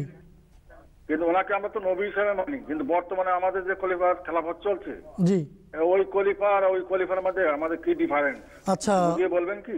জি জি জি, আলী আহমদ সাহেব, ডাক্তার আলী আহমদ সাহেব খুব সুন্দর একটা প্রশ্ন করেছেন, আপনাকে ধন্যবাদ। আজকের আমাদের যে আলোচনা বিষয়বস্তু তার সাথে সম্পর্ক রাখে ফিরোজ আলম সাহেবের কাছে আমি আসছি এই প্রশ্নটা নিয়ে। আল্লাহ তাআলা হযরত আদমকে খলিফা বলেছেন, ওই খলিফা এবং আমাদের বর্তমান পঞ্চম খলিফার মধ্যে পার্থক্য কি? হযরত আদম ছিলেন খলিফাতুল্লাহ। আল্লাহ তাআলা বলেছেন ইন্নী জাইলুন ফিল আরদি খলিফা। কোরআন শরীফ যাদেরকে খলিফাতুল্লাহ বলে তারা আসলে নবী, সরাসরি আল্লাহ কর্তৃক নিযুক্ত হন, সেই হিসাবে তিনি নবী ছিলেন। কিন্তু এক নবীর ইন্তেকালের পর যারা নির্বাচিত হন তারা খোদারই ইচ্ছা অনুসারে মোমেনদের নির্বাচনে খলিফা নিযুক্ত হন, সেই জন্য তাদেরকে খলিফাতুল্লাহ বলা হয় না, যদিও আল্লাহরই কাজ করেন তারা, তাদেরকে বলা হয় খলিফাতুর রসুল। তো রসুলের মাধ্যমে তারা আল্লাহর খলিফা, সরাসরি খলিফাতুল্লাহ নন। সরাসরি খলিফাতুল্লাহ হলেন নবী, আদম সে ধরনের এক নবী ছিলেন, কিন্তু হজরত মির্জা মসরুর আহমদ ও আল্লাহ তাআলার খলিফা, কিন্তু ইমাম মাহদী ইসলামের মাধ্যমে তিনি খলিফা। আচ্ছা, ধন্যবাদ আপনাকে ডাক্তার আলী আহমদ সাহেব, আশা করি প্রশ্ন উত্তর পেয়েছেন। এবার আমি দেখতে পাচ্ছি যে আমাদের আমরা একটু আগে বলছিলাম রাজ্জাক সাহেব এসছেন লাইনে খুলনা থেকে। আসসালামু আলাইকুম রাজ্জাক সাহেব। ওয়ালাইকুম আসসালাম। ভাই টেলিভিশনের ভলিউম একটু কমিয়ে দিন। জি, ওয়ালাইকুম আসসালাম। ওয়ালাইকুম আসসালাম। জি, আমরা শুনছি। সকলকে সালাম। জি জি। গতকাল যে খুলনা থেকে একটা প্রশ্ন করেছিলেন মোহাম্মদ নূর সাহেব, জি, ঈসা আলাইহিস সালাম সম্পর্কে, যে চতুর্থ আসমানে জীবিত আছেন সম্পর্কে, জি জি, এই প্রশ্নের উত্তরে তিনি মাওলানা আব্দুল আল খান চৌধুরী সাহেবের প্রশ্নের পরীক্ষিতে উনি বলেছিলেন যে হ্যাঁ, আমি কোরআন থেকে এবং হাদিস থেকে দেখাবো যে ঈসা আলাইহিস সালাম চতুর্থ আসমানে আছেন। আজকে তার দেখানোর কথা ছিল, তো আধা ঘন্টা আগে তিনি টেলিফোন করে জানিয়েছেন যে এবং দুঃখ প্রকাশ করেছেন যে আমি মারফুল কোরআন এবং অন্যান্য অনেক কিছুকে খুঁজেছি, কিন্তু কোনো আয়াত বা হাদিসে ঈসা আলাইহিস সালামের চতুর্থ আসমানে জীবিত থাকার বিষয়ে কোনো তথ্য পাইনি, এবং অনেক মাওলানা সাহেবদের কাছেও সাহায্য নিয়েছি, কিন্তু কেউ দিতে পারেননি। তো উনি এই জন্য দুঃখ প্রকাশ করেছেন যে আমি যে বলেছিলাম যে দেখাবো এটা উনি দেখাতে পারেননি, এই জন্য দুঃখ প্রকাশ করেছেন। তো কালকে আমরা ওনাকে ঈসা আলাইহিস সালামের মৃত্যুতে ইসলামের জীবন এই বই এবং আরো কিছু বই দিয়েছিলাম, যেগুলো উনি রাত্রি পড়েছেন এবং সেটাও জানাইছেন। তো আমরা তাকে বলছি যে আপনি যখন নিজে কোথাও ছিলেন না এবং কোনো মাওলানা সাহেব কোরআন এবং হাদিস থেকে দেখাতে পারলো না যে ঈসা আলাইহিস সালাম চতুর্থ আসমানে জীবিত আছেন, তাহলে এখন তো আপনার কাছে এটা স্পষ্ট হয়ে গেল যে মাওলানা সাহেব মিথ্যা বলেন না, আহমদিয়া জামাত ঈসা আলাইহিস সালামের মৃত্যু সম্পর্কে সত্যতা বলছে। তাহলে রাসূল করিম সাল্লাল্লাহু আলাইহি ওয়াসাল্লামের নির্দেশ অনুসারে ইমাম মাহদী রাসূলুল্লাহ সাল্লামকে মানার বিষয়ে আপনার চিন্তা ভাবনা কি? উনি বলছেন যে আমি পড়াশোনা করছি, আরো উনি ওনার রায় দেখাবেন। উনি আজকে আসতে চাইছিলেন, কিন্তু ইন্ডিয়া IPL এর খেলার কারণে এটা বলছেন। এই তথ্যগুলো প্যানেলকে জানানোর জন্য উনি অনুরোধ করেছেন, যেটা এখন আমি আপনাদেরকে জানিয়ে দিই। জি জি, রাজ্জাক সাহেব অনেক ধন্যবাদ। মাওলানা আব্দুল ওয়াহাব সাহেব কালকে ওনাকে বলেছিলেন যে আপনি পাল্টা প্রশ্ন করেছিলেন যে যদি আপনি না দেখাতে পারেন তাহলে আপনি কি করবেন, আপনি যদি কিছু বলেন। রাজ্জাক সাহেব আমাদের পক্ষ থেকে তাকে বিনীতভাবে সালাম বলবেন এবং অনেক ধন্যবাদ বলবেন। তার মধ্যে সরলতা আছে এবং সহজ সরল মনের মানুষ তিনি। তাকে আমরা শ্রদ্ধার সাথে সালাম জানাচ্ছি। আমরা দোয়া করি আল্লাহ তাআলা তাকে যেন হেদায়েতের পথ দেখান। একটা অনুরোধ তাকে পৌঁছাবেন যে আল্লাহ তাআলা আগামী 1.5 মাস বা 2 মাস যখনই আবার এই সত্যের সন্ধানের অনুষ্ঠান আমাদের দেখার সুযোগ দেন, তো তখন যেন তিনি সেই আয়াতটি বা সেই হাদিসটি পরিবেশন করার সুযোগ নেন, যেখানে তার মতে তার আলেমরা তাকে দেখাবেন এবং বলে দিবেন যে এই হাদিস অনুযায়ী হযরত ঈসা আলাইহিস সালাম জীবিত আকাশে সশরীরে গেছেন, অতএব আমরা সত্য এবং আহমদিয়া জামাত সঠিক নয়।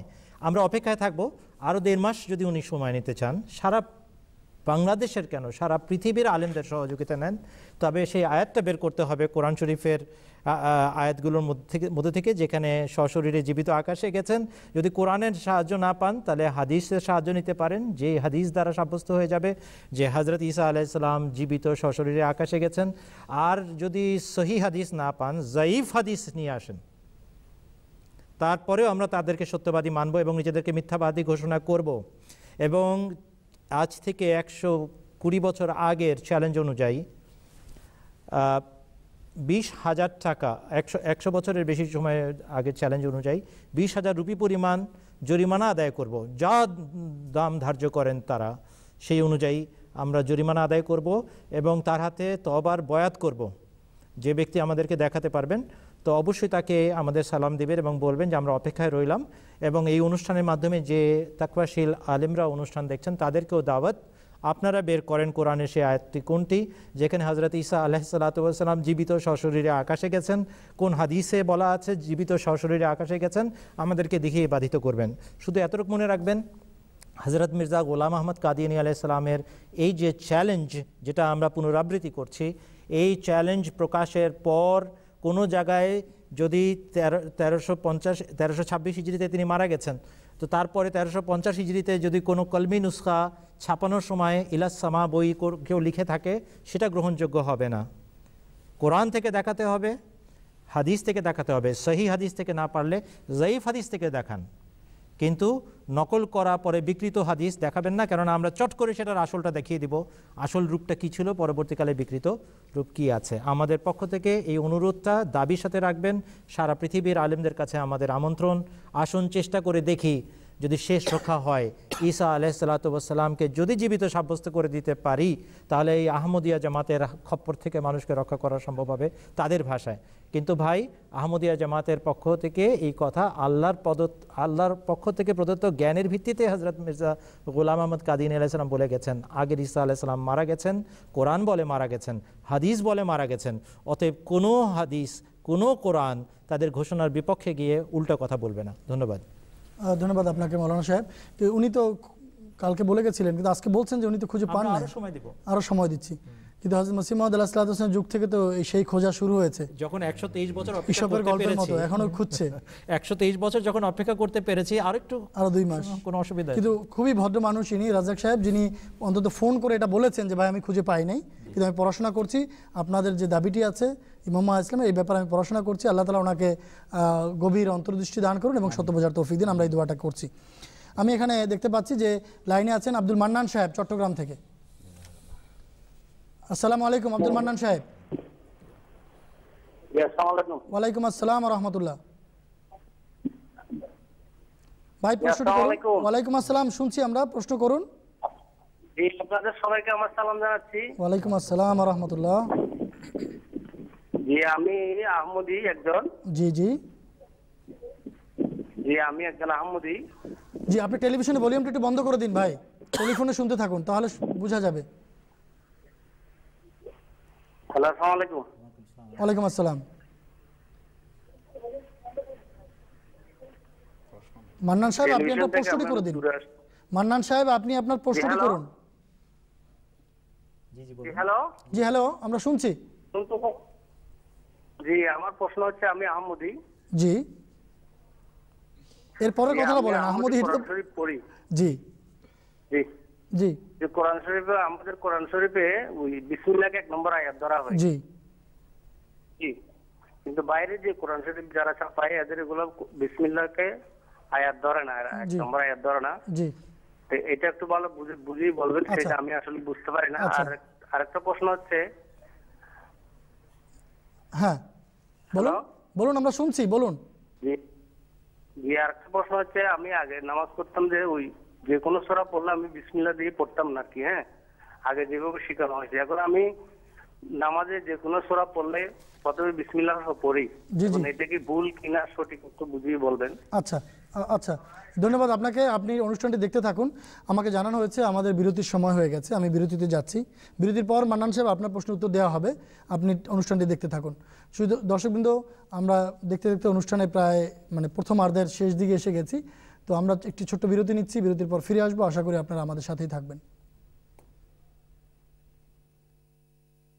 ओ जे अफ्रीका पे तारा झिलमिलाया पांचवा, ओ जे अफ्रीका पे तारा झिलमिलाया पांचवा, अज़मत इस्लाम का ये बन गया रोशन निशान। औजे अफ्रीका पे तारा झिलमिलाया पांचवा। इनकलाब इनकलाब इनकलाब इनकलाब इनकलाब। तपते सहराओं पे बरसी है घटाए पुरसुरूर। आ गया है रेगज़ारों पर बहारों का समा।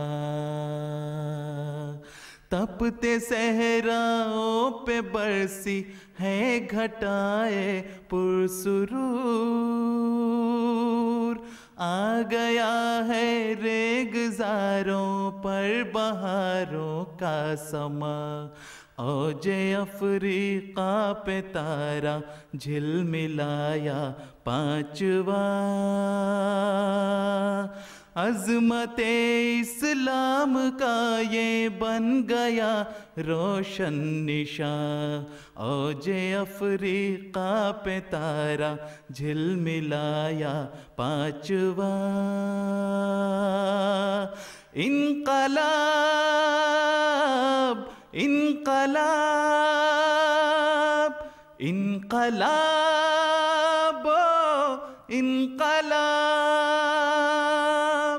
मुस्कुराया है रुखे मसरूर इस अंदाज से।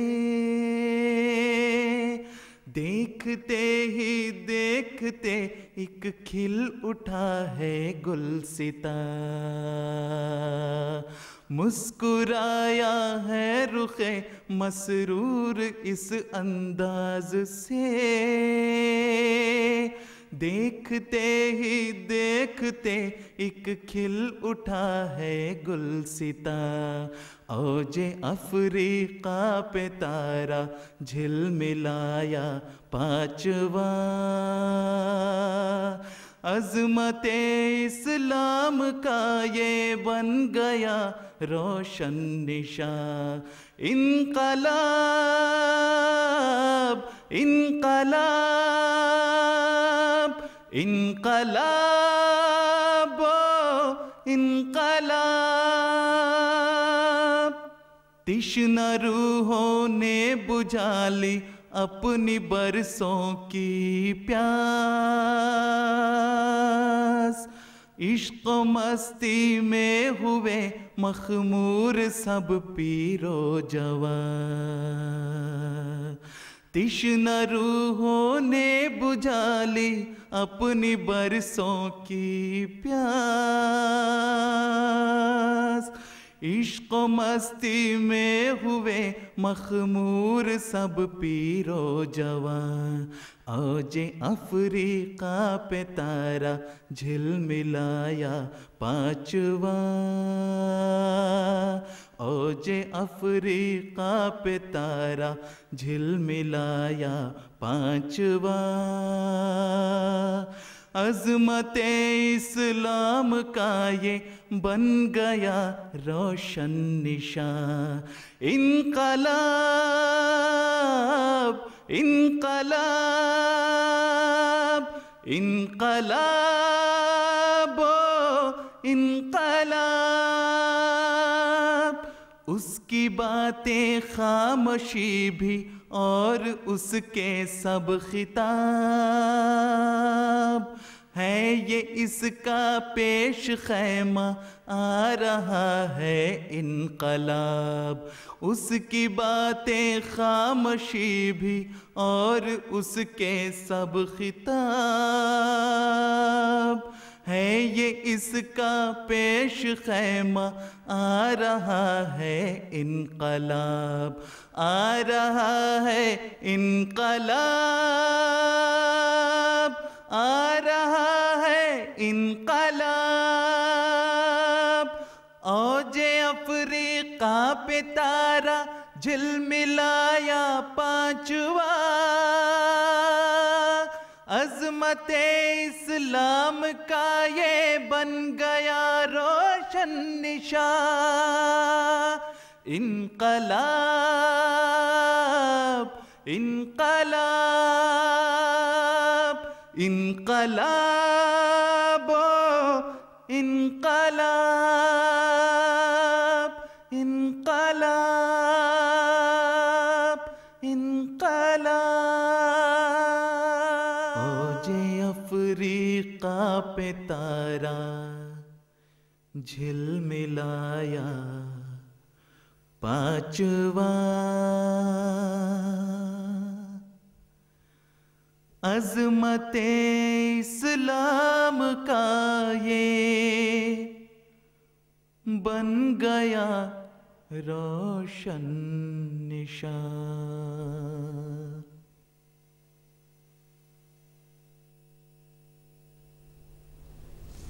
আসসালামু আলাইকুম ওয়া রাহমাতুল্লাহি ওয়া বারাকাতুহু। সুপ্রিয় দর্শকবৃন্দ, বিরতির পর ফিরে এলাম।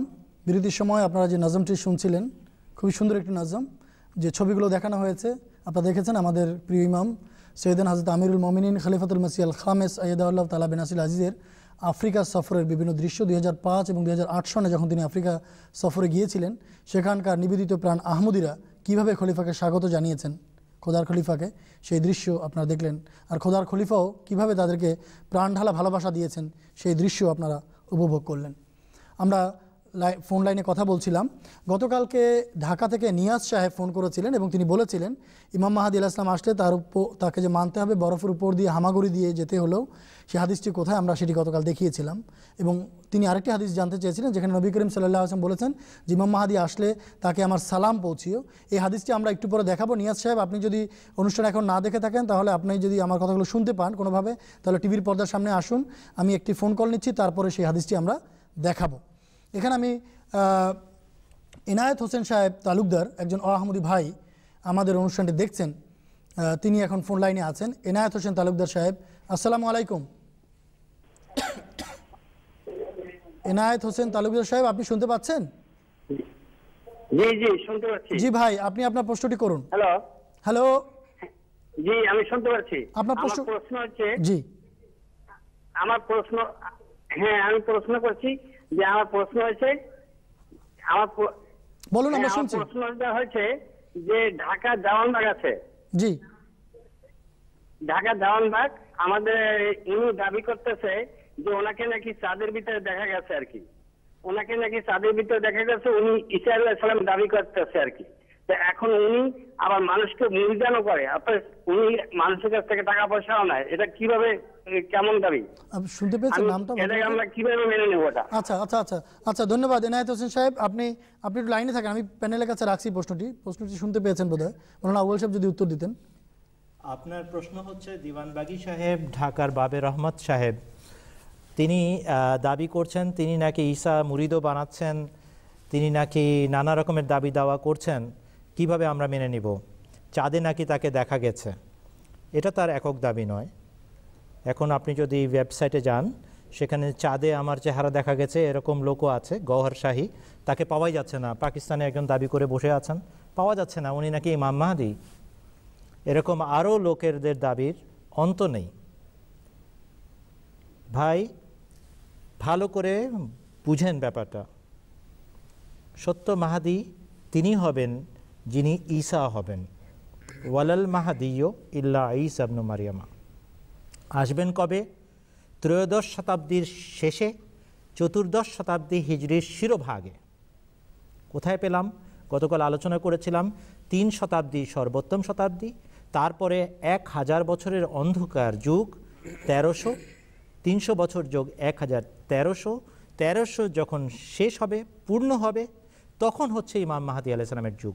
আজকে 1431 হিজরিতে বসে আমরা কথা বলছি, যুগ পার হয়ে গেছে 125 বছর আগে, আর ঠিক সময় মতো যার আসার কথা ছিল তিনি এসে গেছেন। অদ্ভুত ব্যাপার, 2 2 4-এর মতো মিলিয়ে খালি মাঠে গোল দিয়ে চলে গেছেন যার আসার কথা ছিল তিনি। আর আমরা এখন হাতরে মরছি, অমুক কী বললো, তমুক কী বললো।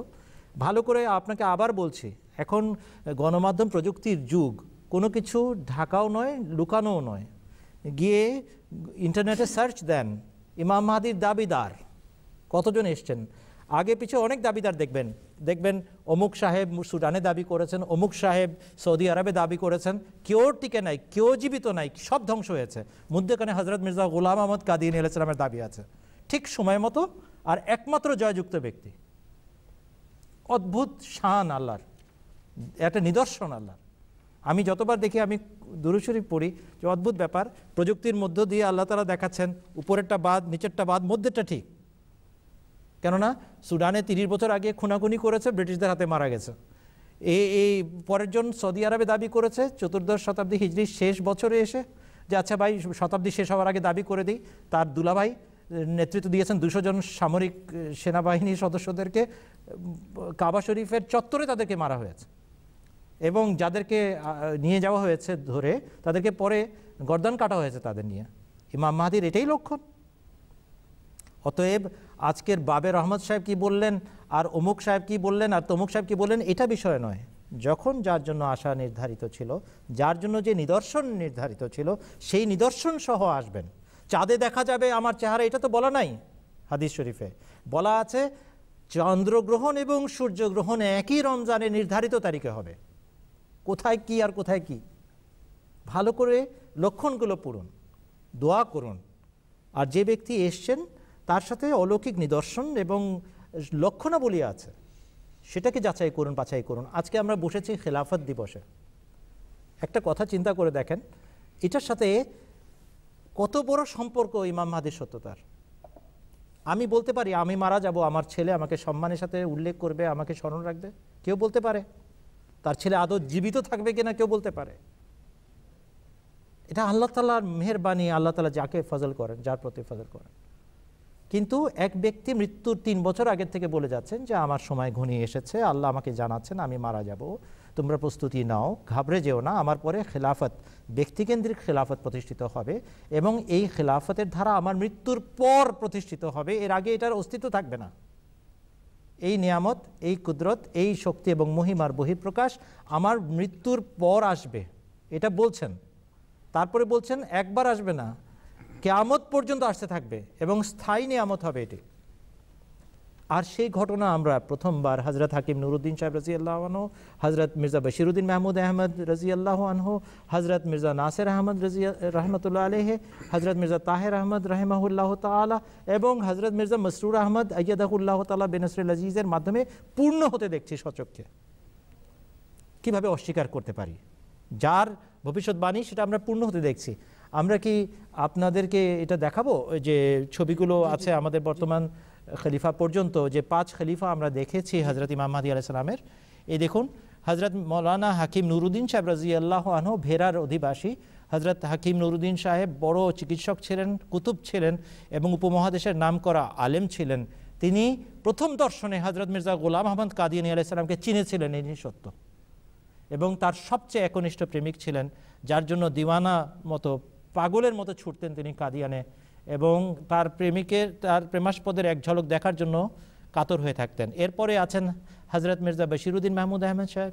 তিনি 1914 সালে হযরত হাকিম নুরুদ্দিন সাহেবের মৃত্যুর পর খলিফা হন, এবং 1965 সালে এসে তার খেলাফতের অবসান ঘটে তার মৃত্যুর মাধ্যমে। তিনি সারা পৃথিবীতে আহমদিয়া জামাতকে ছড়ানোর ভিত রেখে গেছেন। এরপরে আছেন হযরত হাফেজ মির্জা নাসির আহমদ সাহেব রাহিমাহুল্লাহ তাআলা। তিনি 1965 সাল থেকে 1982 সাল পর্যন্ত তৃতীয় খলিফার দায়িত্ব পালন করে আল্লাহর কাছে ফেরত চলে গেছেন, এবং অনেক বড় সেবা করে গেছেন, জামাতকে ধৈর্যের ভিত শক্ত করে দিয়ে গেছেন, এবং কোরআনের প্রেমিক বানানোর চেষ্টা করে গেছেন। এরপরে আছেন হযরত মির্জা তাহের আহমদ রাহিমাহুল্লাহ তাআলা। ক্ষণজন্মা এই পুরুষ আমাদেরকে নেতৃত্ব দিয়েছেন 1982 সাল থেকে নিয়ে 2003 পর্যন্ত, এবং জামাতের খুব কঠিন সময় তিনি জামাতের উন্নতির জন্য হাল ধরে জামাতকে আন্তর্জাতিক পর্যায়ে পরিচিত করিয়ে গেছেন। আর বর্তমান খলিফা হচ্ছেন হযরত মির্জা মসরুর আহমদ আইয়াদাহুল্লাহ তাআলা বিনসরিল আজিজ, যার অধীনে 200টি দেশে আহমদিয়া তথা খাঁটি ইসলামের প্রচার কাজ এবং প্রসার কাজ অব্যাহত গতিতে চলছে। ধন্যবাদ মৌলানা সাহেব। আমরা এখনই খলিফাদের 5 জন খলিফার ছবি দেখলাম, এই পবিত্র মানুষের চেহারা দেখলাম। এখানে আপনিও এনায়েত তালুকদার সাহেব দেখে নিলেন। আশা করি আপনি আপনার প্রশ্ন উত্তর পেয়েছেন। যদি আপনার আরও কোনো প্রশ্ন থাকে তাহলে আপনি লাইনে আসবেন। আমরা বিরতিতে যাবার আগে চট্টগ্রামের সম্ভবত একজন নবাগত আহমদী আব্দুল মান্নান সাহেব দুটি প্রশ্ন রেখেছিলেন যে আমরা বিসমিল্লাহ সহ পড়ি সূরা, অন্যরা পড়ে না, নামাজের মধ্যে উনি বিসমিল্লাহ তেলাওয়াত করেন। মাওলানা ফিরোজ আলম সাহেব যদি সংক্ষেপে উত্তরটা দিয়ে দিতেন। নামাজে যখন কোনো সূরা আপনি পড়েন, শুরু থেকেই যদি পড়েন আপনি সূরার, তাহলে বিসমিল্লাহ কিন্তু সূরার মূল শব্দ আরম্ভ হওয়ার পূর্বে প্রথম আয়াত নাজেল হয়েছে রাসূলুল্লাহ সাল্লাল্লাহু আলাইহি ওয়াসাল্লামের প্রতি। এই জন্য কোনো সূরা যখন আপনি পড়বেন বিসমিল্লাহ অবশ্যই পড়বেন। এটি প্রশ্নের একটি দিক। দ্বিতীয় দিক হলো আমরা বিসমিল্লাহকে কেন আয়াত গণনা করে থাকি, এটি রাসূলুল্লাহ সাল্লাল্লাহু আলাইহি সাল্লামই করেছেন। যখনই সূরা নাজেল হয়েছে প্রথমে বিসমিল্লাহ নাজেল হয়েছে সূরা নাজেল হওয়ার পূর্বে, এই জন্য প্রত্যেক সূরার সূচনাতে বিসমিল্লাহ আছে। সেই কারণে আমরা এটিকে কোরআন শরীফের প্রত্যেক সূরার প্রথম আয়াত হিসেবে বিশ্বাস করি। ধন্যবাদ আপনাকে মান্নান সাহেব, আশা করি প্রশ্নের উত্তর পেয়ে গেছেন। এখন আমি দেখতে পাচ্ছি আমাদের একজন সনাতন ধর্মের অনুসারী ভাই শ্রী গোপাল চন্দ্র রায়, উনি রংপুর থেকে লাইনে আছেন। আদাব গোপাল বাবু। নমস্কার। জি আদাব, নমস্কার। গোপাল বাবু আপনার প্রশ্নটি করুন। আমার প্রশ্নটা হলো, জি আমি জানি শ্রীকৃষ্ণ পূর্ণ ধর্ম হবে কলিযুগে কলকি নামে। জি জি আমাদের পুরোহিতরা বলে যে জি জি শুনছি আমরা, আপনি বলুন। আমি জানি শ্রীকৃষ্ণ পূর্ণ ধর্ম কলিযুগে কলকি নামে। জি আমাদের পুরোহিতরা বলে যে কলকির আগমন বহু দেরি। কলকি কি একই ব্যক্তি না ভিন্ন ভিন্ন ব্যক্তি, এবং এদের আগমনের ব্যাপারটা বুঝিয়ে বলুন। আচ্ছা, ধন্যবাদ আপনাকে। কলিযুগ কোনটি আর কলিযুগে কে আসবেন এই সম্পর্কে সনাতন ধর্মের অনুসারী ঈশ্বরচন্দ্র বিদ্যাসাগর তার রচনাবলিতে লিখে গেছেন। আপনি তার লেখা থেকেই আপনাকে উত্তরটি শুনিয়ে দিচ্ছি। চলুন তিনি কি উত্তর দিয়ে গেছেন তার রচনাবলিতে, তা আমরা শুনে নিই।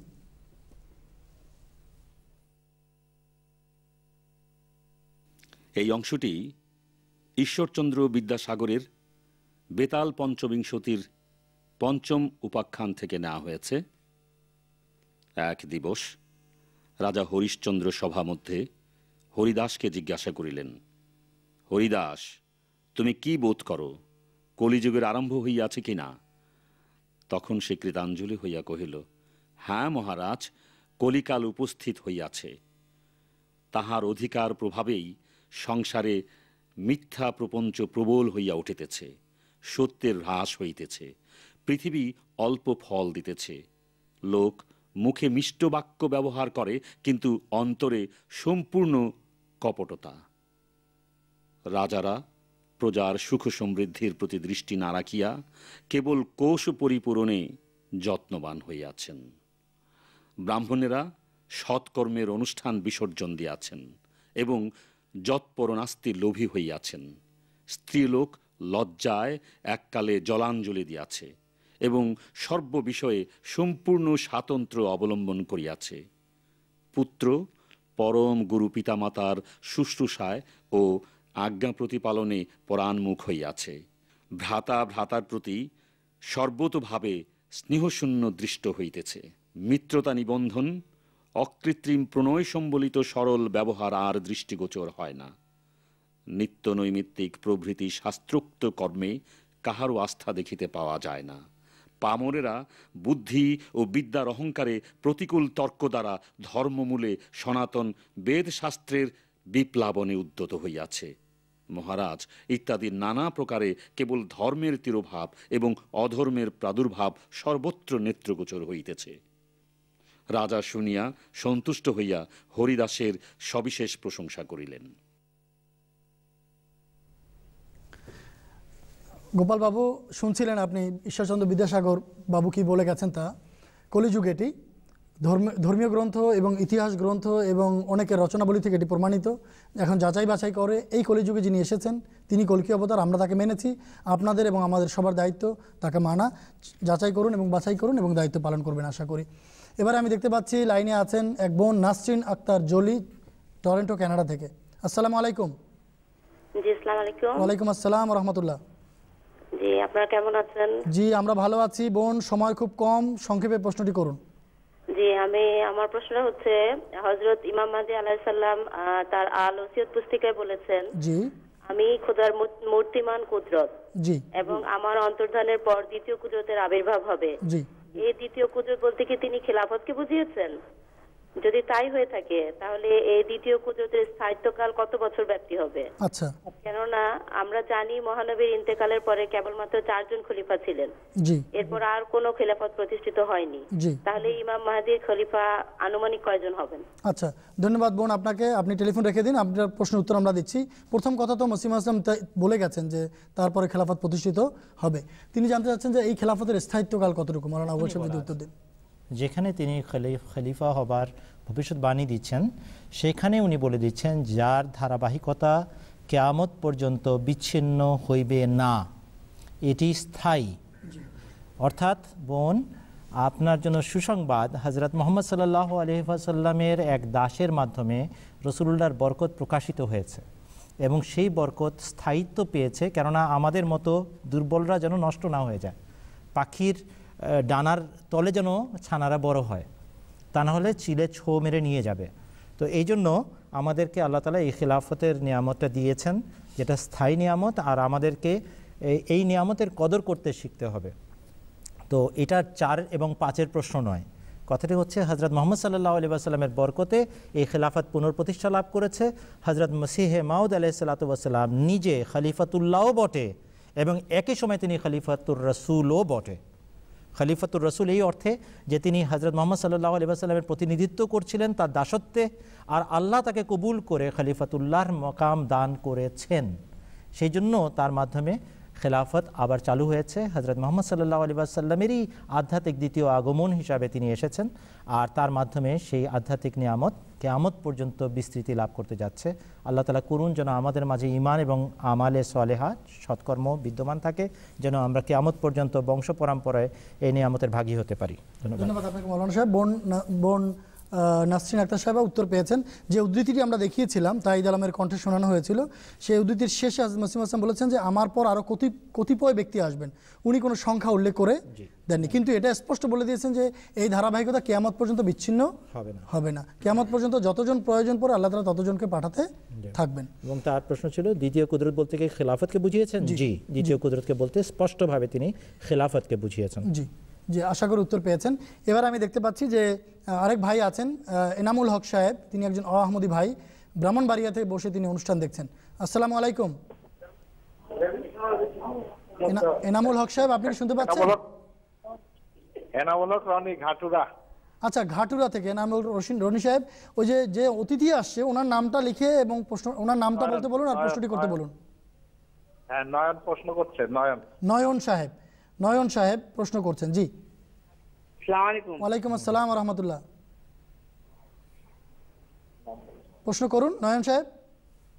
জি, আমি নয়ন ঘাটুরা থেকে বলছি। জি জি, বলুন। ঈসা আলাইহিস সম্পর্কে কোরআনে দেওয়া আছে যে 157 আয়াত এবং 158। কোন সূরার এটা বললেন? থেকে 158। কোন সূরার 157-58 আয়াত? সূরা নিসা। সূরা নিসার 157-58 নম্বর আয়াত। সূরা নিসা 157 থেকে 58 লেখা আছে যে তারা তাকে হত্যা করেনি, বরং আল্লাহ তাআলা তাকে তার কাছে তুলে নিয়েছে। জি, তাহলে কিভাবে মারা গেলেন? আচ্ছা আচ্ছা, লাইনে থাকুন ভাই, লাইনে থাকুন। মাওলানা ফিরোজ আলম সাহেবের কাছে রাখছি প্রশ্নটি। বলছেন আল্লাহ তাআলা তাকে তুলে নিয়ে গেছেন, আপনারা কিভাবে বলেন যে মারা গেছেন? হ্যাঁ, আমরা যা বলছি তার উত্তরে এই কথা আসারই ছিল। হযরত ঈসা আলাইহিসসালাতু ওয়াসসালাম মারা গেছেন, এটা কোরআন শরীফে স্পষ্টভাবে লেখা আছে 30টি আয়াতে, কোনো সন্দেহ নেই এই ব্যাপারে, প্রত্যক্ষ পরোক্ষভাবে। কিন্তু আমাদের যারা আহমদী ভাই আছেন তারা এই আয়াতটার আশ্রয় নিয়ে থাকেন।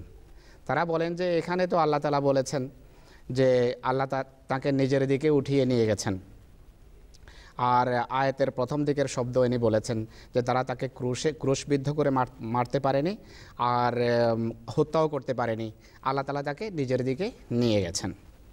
সংক্ষেপ করতে হবে কারণ অন্য বিষয়ে আমরা আলোচনা করছি আজকে। তো আল্লাহর দিক নির্ধারণ করতে হবে যদি হযরত ঈসাকে আকাশে নিতে হয়। আল্লাহ তাআলা সর্বত্র আছেন। আল্লাহ ডানে বামে উত্তরে দক্ষিণে, আমাদের কাছে, আমাদের হৃদয়ের মাঝে, আমাদের জীবনশিরার পাশে তিনি বিরাজ করছেন। এগুলো কোরআন শরীফের আয়াত। আল্লাহকে কেন সীমিত করছেন একটা নির্দিষ্ট জায়গায়? আল্লাহ তাআলা কি এখানে নেই? হযরত ঈসা আলাইহিসসালামকে যখন ক্রুশে লটকানো হচ্ছিল, ঝুলানো হচ্ছিল, ক্রুশবিদ্ধ করা হচ্ছিল, আল্লাহ কি সেখানে ছিলেন না? আল্লাহ তাকে নিজের দিকে নিয়ে গেছেন। ক্রুশের ঘটনার সময় আল্লাহ কোথায় ছিলেন? আল্লাহ তাআলা ঈসা আলাইহিস সালামের সাথেই তো ছিলেন। কোরআন শরীফে আছে যে যেই দিকে তুমি মুখ করো সেখানে আল্লাহ তাআলা, সেটি আল্লাহর দিক। আয়নামা তুওয়াল্লু ফাসাম্মা ওয়াজহুল্লাহ, যেদিকে মুখ ফিরাবে সেটি আল্লাহর দিক।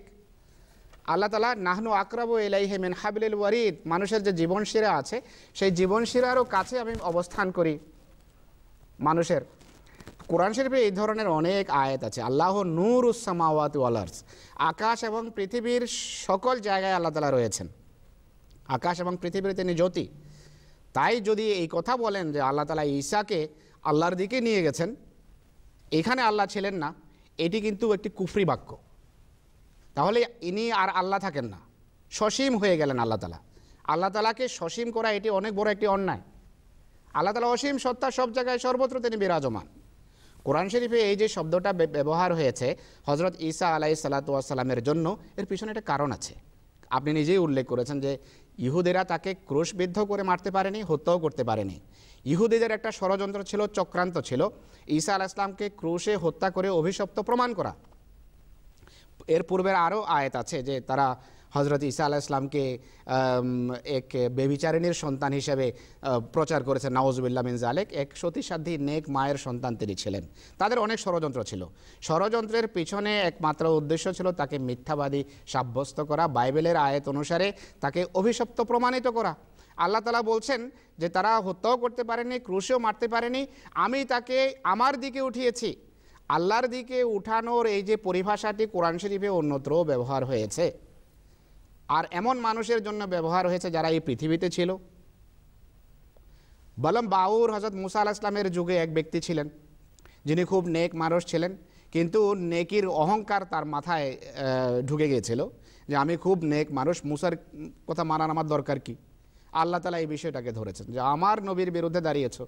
আল্লাহ সেখানে বলছেন যে লাউ শাইনা লারাফানাহু বিহা ওয়ালাকিন্নাহু আখলাদা ইলাল আরদ, আর যদি আমরা চাইতাম তাহলে এই ব্যক্তিকে আমরা উঠাতে পারতাম।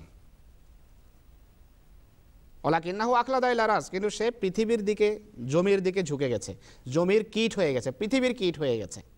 তো পৃথিবীর কীট হওয়া এবং আল্লাহর দিকে যাওয়া এগুলো দুটো বিপরীত শব্দ। যারা দুনিয়ার পোকা হয়ে যায়, দুনিয়ার পিছনে ছুটে, তারা আল্লাহর দিকে যেতে পারে না, অর্থাৎ তারা সম্মান লাভ করতে পারে না, আল্লাহর নৈকট্য লাভ করতে পারে না, আল্লাহর কাছে যেতে পারে না। তাই আল্লাহ তাকে তার দিকে উঠিয়েছেন। এর উত্তর আল্লাহ তাআলা ইহুদিদেরকে দিচ্ছেন যে তোমরা তাকে অভিশপ্ত প্রমাণ করতে পারোনি, আমি তাকে আমার দিকে উঠিয়ে তাকে সম্মানিত করেছি। আল্লাহর দিকে ওঠানোর পরিভাষাটি কাউকে সম্মানিত করার জন্য ব্যবহার হয়।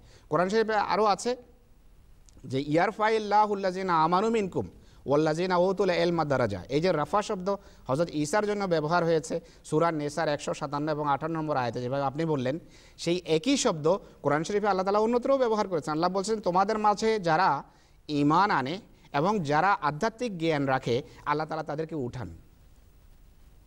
তো রাসূলুল্লাহর যুগে কি সাহাবীরা কি ঈমান রাখতেন না? তাদের কি আধ্যাত্মিক জ্ঞান নেই? তাদের কেউ কেন আকাশে যায়নি? তাই বোঝা যাচ্ছে যে যাদের ঈমান থাকে এবং যাদের আধ্যাত্মিক জ্ঞান থাকে খোদা তাআলা তাদেরকে তার নৈকট্য দান করেন। হাদিসে আরও আছে, এই বিষয়টা যেহেতু গুরুত্বপূর্ণ বিষয় তাই বলতে হচ্ছে। হাদিসে রাসূলুল্লাহ সাল্লাল্লাহু আলাইহি ওয়াসাল্লাম নিজে এই শব্দ ব্যবহার করেছেন। রাফা শব্দ যার অর্থ করা আপনি করছেন আকাশে উঠিয়ে নেয়া, রাফা শব্দ স্বয়ং রাসূলুল্লাহ ব্যবহার করেছেন। তিনি বলছেন যে যখন কোনো বান্দা এই পৃথিবীতে অহংকার ছেড়ে দেয়, অধ্যত্ব ছেড়ে দেয়, বিনয়ী হয়ে যায়, পৃথিবীতে বিনয়ী মানুষ হিসাবে জীবনযাপন করে, কি হয় তার? আল্লাহ তাআলা তাকে রাফা করেন। এদা তাওয়াজা আল আব্দু, হাদিস শোনাচ্ছি আপনাকে, এদা তাওয়াজা আল আব্দু রাফাহুল্লাহু ইলা সামাই সাবিয়াতে, যখন কোনো বান্দা বিনয় অবলম্বন করে, বিনয়ী হয়ে যায়, অহংকারকে পরিত্যাগ করে, খোদা তাআলা তাকে রাফা করেন, তাকে উঠিয়ে নেন। তো উঠানোর অর্থ হলো খোদার নৈকট্য দান করা, কাউকে সম্মানিত করা। তো এখানেও ইহুদিদের আল্লাহ তাআলা দাঁত ভাঙা উত্তর দিচ্ছেন যে তোমরা কোনোভাবে আমার এই নবীকে অভিশপ্ত প্রমাণ করতে পারোনি, আমি তাকে নৈকট্য দিয়েছি। হযরত ঈসা আলাইহিস সালাম সত্যিই খোদার নৈকট্যপ্রাপ্ত এবং সম্মানিত নবীদের একজন ছিলেন। তাই এই শব্দ এখানে আকাশে যাওয়ার জন্য ব্যবহার হয়নি, নৈকট্যের অর্থে ব্যবহার হয়েছে। ধন্যবাদ আপনাকে মাওলানা সাহেব। ভাই নয়ন সাহেব, আশা করি আপনি আপনার প্রশ্নের উত্তর পেয়েছেন। নয়ন সাহেব, আপনি কি শুনতে পাচ্ছেন? জি, আরেকটা প্রশ্ন আছে। আরেকটা প্রশ্ন, জি করুন করুন। যে 118 আয়াতে লেখা আছে যে যে তিনি স্বাভাবিকভাবে মারা গিয়েছেন। জি হ্যাঁ, আপনি আমাদের সাথে কথা বলুন, আমরা শুনতে পাচ্ছি। জি, সূরা আল মায়েদা। জি, সূরা মায়েদার 18-তে বলা আছে মারা গেছেন। হ্যাঁ জি, আমরা তো এই কথাই বলছি যে তিনি মারা গেছেন। এটা কি সঠিক? হ্যাঁ, এটা সঠিক, কোরআন শরীফে বলা আছে। কোরআন সঠিক, কোরআন সঠিক। আপনার আবার প্রশ্ন কেন করতে হবে? কোরআন যদি বলে দেয় উনি মারা গেছেন, এর উপরে আর কোনো কথা নাই। আল্লাহ এবং রসুল যেখানে, আমরা আছি সেইখানে। ধন্যবাদ। ধন্যবাদ আপনাকে। এরপরে আমি আমার এখানে কিছু যান্ত্রিক সমস্যা দেখা যাচ্ছে। আমি এরপরে দেখতে পাচ্ছিলাম যে একজন ভাই আছে ইন্ডিয়া থেকে, উনিকে কি লাইন দেওয়া যাবে? আমার কম্পিউটারের পর্দায় কিছুটা সমস্যা হচ্ছে, এখানে আমি দেখতে পাচ্ছি না লেখা। এরপরে কে লাইনে আছেন? আমার এখানে টেলিভিশনের পর্দায়, কম্পিউটার পর্দায় আমি লেখা দেখতে পাচ্ছি না। দর্শক, আমি এর আগে একটু বলেছিলাম, যে মীর হাসান আলী নিয়াজ সাহেবের যে গতকালকে যে চাহিদা ছিল যে সালাম পৌঁছাতে হবে, সেই হাদিসটি দেখান। তো দর্শক, চলুন আমরা এখন সেই হাদিসটি দেখে নিই, যে আমরা অঙ্গীকার করেছিলাম সেই হাদিসটি এখন আমরা দেখে নিই। মাওলানা আব্দুল ওয়াহাব সাহেব যদি কিছু বলে দেন। এখানে হযরত আবু হুরায়রা বর্ণনা করছেন, রাসূল আকরাম সাল্লাল্লাহু আলাইহি ওয়াসাল্লাম বলেছেন, ইন্নী লা আরজু ইন তালা বি উমারুন আন আলকা ঈসা ইবনে মারইয়াম আলাইহিস সালাম ফা ইন আজলা বি মাউতুন ফামান লাকিয়াহু মিনকুম ফালইউকরিহু মিন্নি আসসালামা। মুসনাদ আহমদ বিন হাম্বলের হাদিস। হযরত মুহাম্মদ সাল্লাল্লাহু আলাইহি ওয়াসাল্লাম বলছেন, আমার মন চায় আল্লাহ যদি আমার আয়ু দীর্ঘায়িত করেন, আমি যেন স্বয়ং হযরত ঈসা ইবনে মারইয়ামের সাথে সাক্ষাৎ করতে পারি। কিন্তু যদি আল্লাহ তাআলা তার আগে আমাকে মৃত্যু দিয়ে দেন, তাহলে তোমাদের জন্য আমার ওসিয়ত রইল, তোমাদের মাঝে যে তার সাক্ষাৎ লাভ করবে সে যেন আমার পক্ষ থেকে সে আগমনকারী ঈসা ইবনে মারইয়ামকে সালাম প্রদান করে। অতএব যে ব্যক্তি বুঝে ফেলে হযরত ইমাম মাহদী আলাইহিস সালামই সেই প্রতিশ্রুত ঈসা ইবনে মারইয়াম, যার কথা মুহাম্মদ রাসূলুল্লাহ বলে গেছেন, তার দায়িত্ব হচ্ছে মুহাম্মদ রাসূলুল্লাহর উম্মত হিসাবে তাকে রাসূলুল্লাহ সাল্লাল্লাহু আলাইহি ওয়াসাল্লামের সালাম পৌঁছে দেওয়া। ধন্যবাদ। জি ধন্যবাদ। একই বিষয়ে আরেকটি হাদিস আছে, সেটা আমরা পরে আবার আলোচনা করব। ধন্যবাদ হাসান আলী সাহেব, আশা করি আপনি যেটা দেখতে চাইছিলেন সেটি পেয়েছেন। এখানে আমি দেখতে পাচ্ছি আব্দুল গফুর সাহেব, একজন আহমদী ভাই, তিনি আছেন শালশিরি থেকে, বাংলাদেশের শালশিরি পঞ্চগড় থেকে। আসসালামু আলাইকুম গফুর সাহেব। ভাই, টেলিভিশনের ভলিউম একটু বন্ধ করতে হবে, কিংবা টেলিভিশনের কামরা থেকে বেরিয়ে যেতে, অথবা যে কামরা টেলিভিশন আছে তার থেকে বাইরে গিয়ে আপনি কথা বলুন।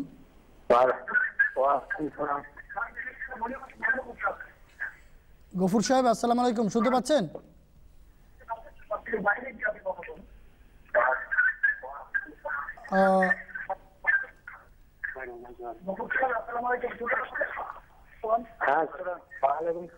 জি, আপনি আপনার প্রশ্নটি করুন ভাই। জি, প্রশ্নটি করুন। হ্যাঁ, আমার প্রশ্নটি হলো, জি শুনতে পাচ্ছেন? জি শুনতে পাচ্ছি, আপনি বলুন, আমরা শুনতে পাচ্ছি। আমার প্রশ্নটি হলো যে আমি হানাফি জামাতের লোক। আচ্ছা, হানাফি জামাতের লোক, জি বলুন। হ্যাঁ, আমার প্রশ্ন হলো যে আমাদের জামাতে যদি আমার বাবা মারা যায় তাহলে আমরা 3 দিনের মিসকিন খাওয়াই। আচ্ছা। আর 7 দিনে আমরা কুরু খাই এবং গরু টরু জবাই করে যে যা পারি মানুষকে খাওয়াই দিই। জি। মাছ খারাপ কামনা করি। জি। হ্যাঁ, তো এইটা আপনাদের আহমদী জামাতে এইটা নাই, এর ভেদটা কি এটা আমি জানতে চাই। আচ্ছা, এর ভেদটা কি উনি জানতে চান। মাওলানা ফিরোজ আলম সাহেব যদি উত্তর দেন। বাবা মারা গেলে কোনটা একটা অনুষ্ঠান করে খাওয়ান, 7 দিনের পর আবার গরু টরু জবাই দিয়ে বিরাট একটা ভোজের আয়োজন করেন, আপনাদের জামাতে এটা নাই, এর ভেদটা কি উনি জানতে চেয়েছেন। মাওলানা সাহেব বলবেন এটা। মাওলানা আউয়াল সাহেব যদি উত্তর দেন। কেন খাওয়া দাওয়ার ব্যাপারে শুধু আমার দায়িত্ব নাকি বন্ধ করে? এটার নিয়ম হচ্ছে যে হুজুর সাল্লাল্লাহু আলাইহি ওয়াসাল্লাম যা করেছেন সেটা করা ইসলাম, নতুন নিয়ম প্রবর্তন করার নাম ইসলাম নয়। এটাকে কদাচার বলা হয়, সামাজিক। তো আমরা যেহেতু মুসলমান, আমরা রাসূলুল্লাহ সাল্লাল্লাহু আলাইহি ওয়াসাল্লামের সুন্নত মানি। রসুল আকরাম সাল্লাল্লাহু আলাইহি ওয়াসাল্লাম বলেছেন মৃত ব্যক্তিকে মাত্র 3টা জিনিস উপকার সাধন করে।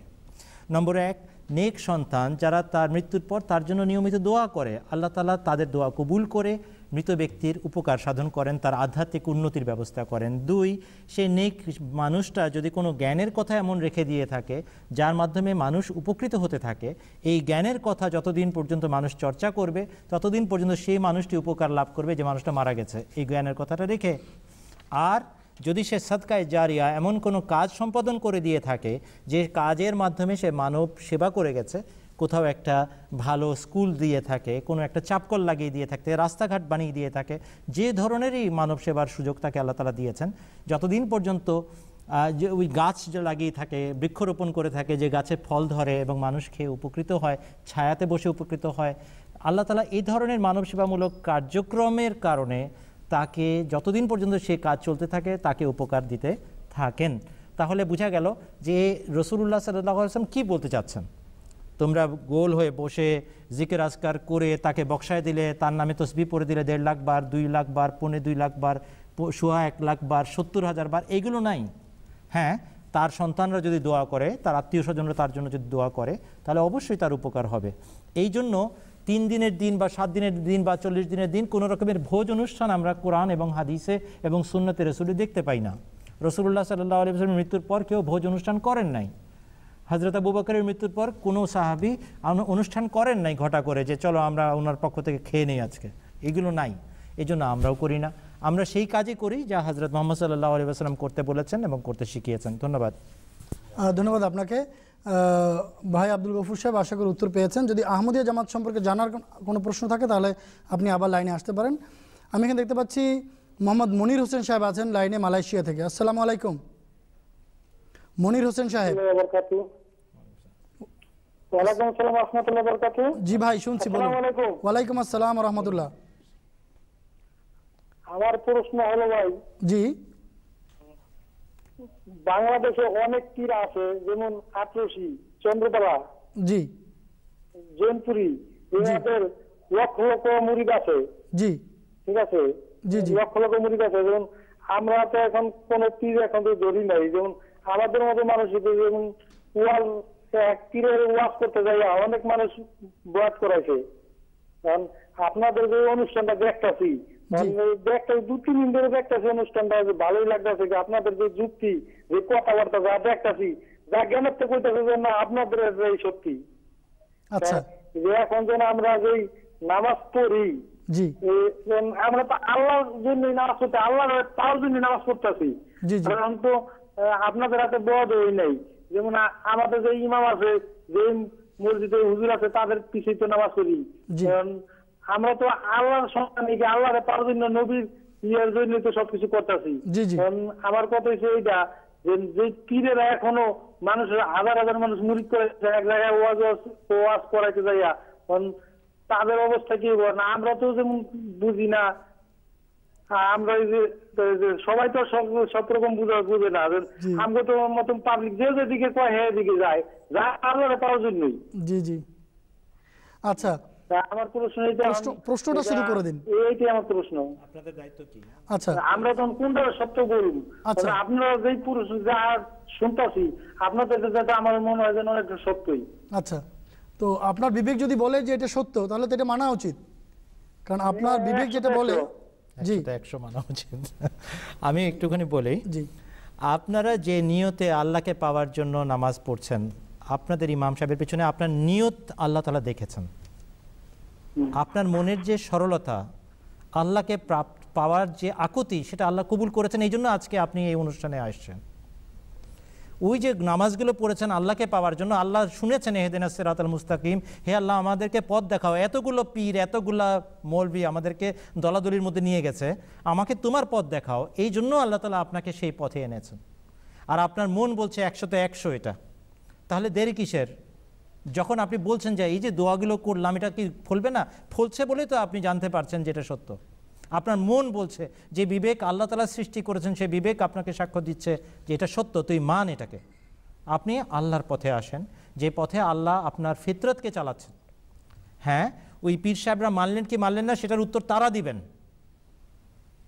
আপনি বলছেন চন্দ্রপাড়ার পীর, তিনি সাক্ষ্য দিয়ে গেছেন যে মির্জা গোলাম আহমদ কাদিয়ানী আলাইহিসসালামের যুগে চন্দ্রগ্রহণ এবং সূর্যগ্রহণ অনুষ্ঠিত হয়েছে এবং তিনি দাবি করেছেন, কিন্তু মানতে পারলাম না। এটা একটা কথা হলো? তিনি লিখছেন যে ঘটনা সত্য, 1300 চৈত্র বাংলা এবং রমজানের মাসের 13 এবং 28 তারিখে যথাক্রমে চন্দ্র এবং সূর্যগ্রহণ হয়েছে, তিনি ছাপিয়ে দিচ্ছেন আল্লাহ তাকে ভালো করুন, তার ভালো করুন, এটার জন্য মানতে পারলেন না কেন? মুরিদের সংখ্যা নাকি মির্জা সাহেবের বেশি না? মুরিদের সংখ্যা দিয়ে সত্য মিথ্যা যাচাই হয়? হ্যাঁ, আল্লাহ রসুলের কথায় সত্য মিথ্যা যাচাই হয়। অতএব ভাই মুনির, আপনি মালয়েশিয়ার থেকে দেখছেন, আল্লাহ তাআলা আপনার দোয়া কবুল করেছেন, নিদর্শন হিসাবে আপনাকে এখানে বসিয়েছেন, এই জন্যই তো আপনার বিবেক সাক্ষ্য দিচ্ছে, আপনি বাধ্য হয়ে টেলিফোন করছেন কোথায় যাই, এখানে আসেন। হযরত মির্জা মসরুর আহমদ সাহেব এই যুগের ইমাম, তার হাতে বয়াত করেন, আর বাকি সব দুনিয়ার বয়াত বাদ। যদি আপনার নিয়ত কবুল হয়ে থাকে, আপনি কি করতে পারেন? আল্লাহ যেদিকে আনছে সেদিকে আসতে পারেন। বাকি কোথাও লেখা নাই 8 রশিকে হাতে বয়াত করো। 8 রশি নামটা চিন্তা করে দেখেন, 8 রশি, কয়টা রশি? 8টা রশি। আল্লাহ কি বলেছেন কয়টা রশি ধরতে? 1 রশি ধরতে। ওয়াতাসিমু বিহাবলিল্লাহি জামিআন ওয়া লা তাফাররাকু। একটা আল্লাহর রজ্জু ধরবে, 10টা ধরবে না, 8টা ধরবে না। আর নামই রেখেছেন এমন যেখানে বুঝে যাচ্ছে যে এখানে যাওয়ার আদেশ নাই। আমি কারো উপরে ব্যক্তিগত আক্রমণ করার জন্য এই কথাগুলো বলছি না, চিন্তা করার জন্য বলছি।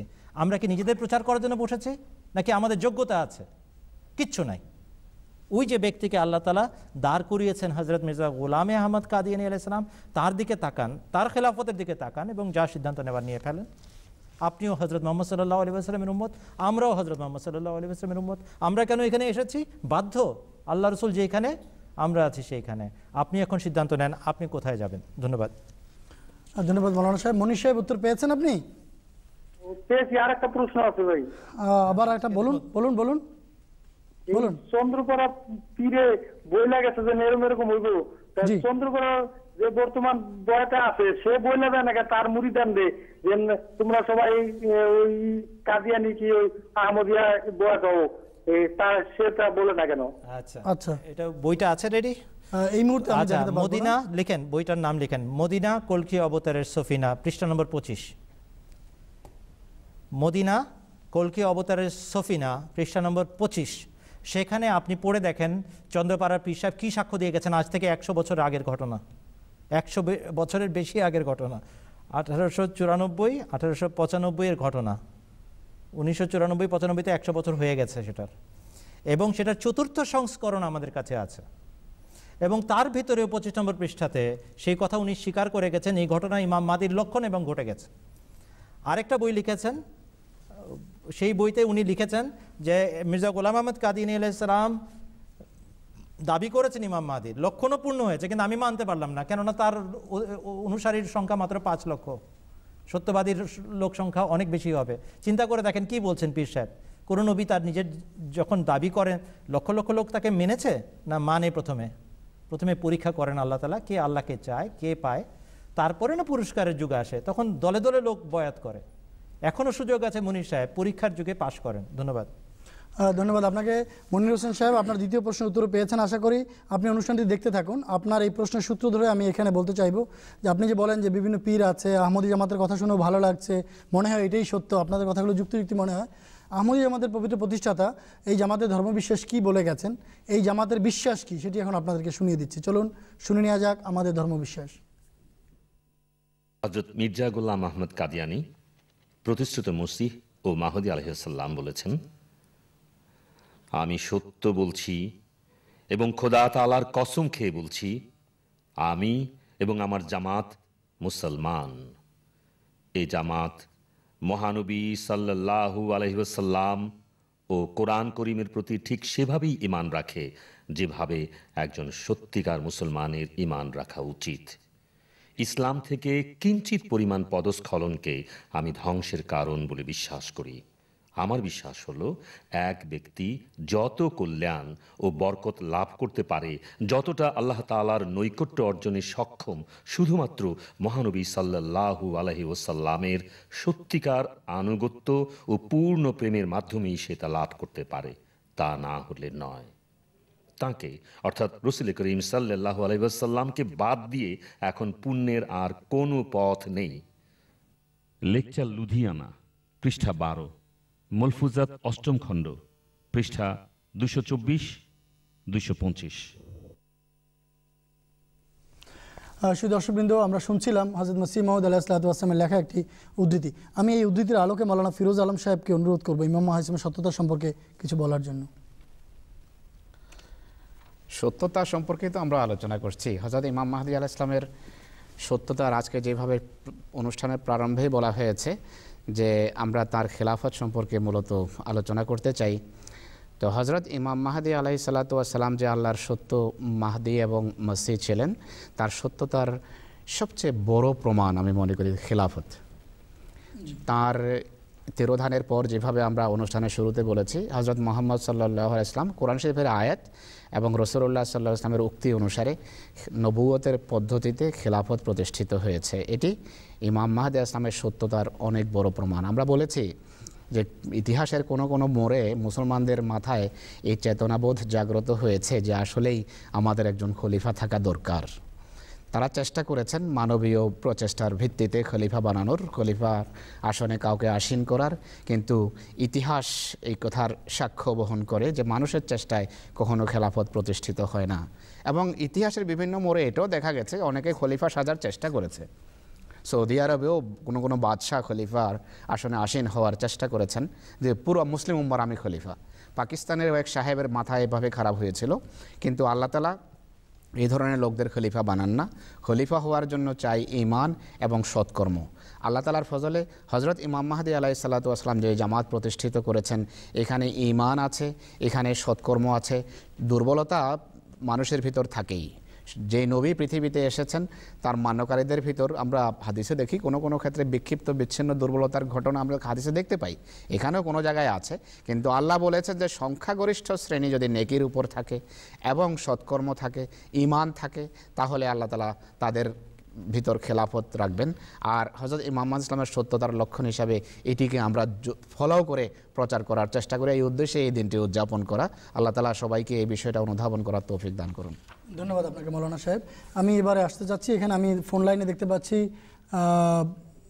সম্ভবত নজির আলী হবে, নজির আলী সাহেব জামালপুর থেকে। আসসালামু আলাইকুম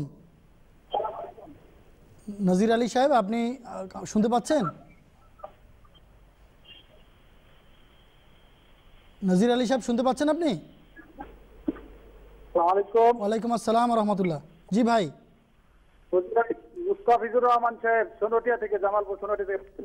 আচ্ছা, সোনটিয়া থেকে আপনি বলছেন, কিন্তু যে ভাইয়ের নাম দেয়া হয়েছে এখানে নজির আলী সাহেব, ওনাকে দিয়ে প্রশ্নটি করেন। না, ওনে ভুল লেখা হয়েছে, এখানে নবীর আলী সাহেবের প্রশ্ন আর কি, নবীর আলী সাহেবের প্রশ্ন। আচ্ছা, নজির আলী সাহেবই তো, ঠিক আছে, প্রশ্নটি করুন। তার পক্ষ থেকে আমি, হ্যাঁ, প্রশ্নটা হলো যে হযরত মুহাম্মদ মুস্তাফা সাল্লাল্লাহু আলাইহি ওয়াসাল্লামের ভবিষ্যৎবাণী অনুযায়ী যে ইমাম মাহদী আসার কথা, জি হ্যাঁ, এই আপনাদের মৌলানা সাহেব বলে যে, মোল্লেম সাহেব বলে যে এই হযরত মির্জা গোলাম মোহাম্মদ কাদিয়ানী আলাইহিস সালামকে বর্তমান যুগের ইমাম মাহদী না মান্য করলে মুহাম্মদ মুস্তাফা সাল্লাল্লাহু আলাইহি ওয়াসাল্লামের আদেশকে মান্য করা হলো না। এটা কি এমন যুক্তিযুক্ত কথা? এটা আমার। আচ্ছা আচ্ছা, জি।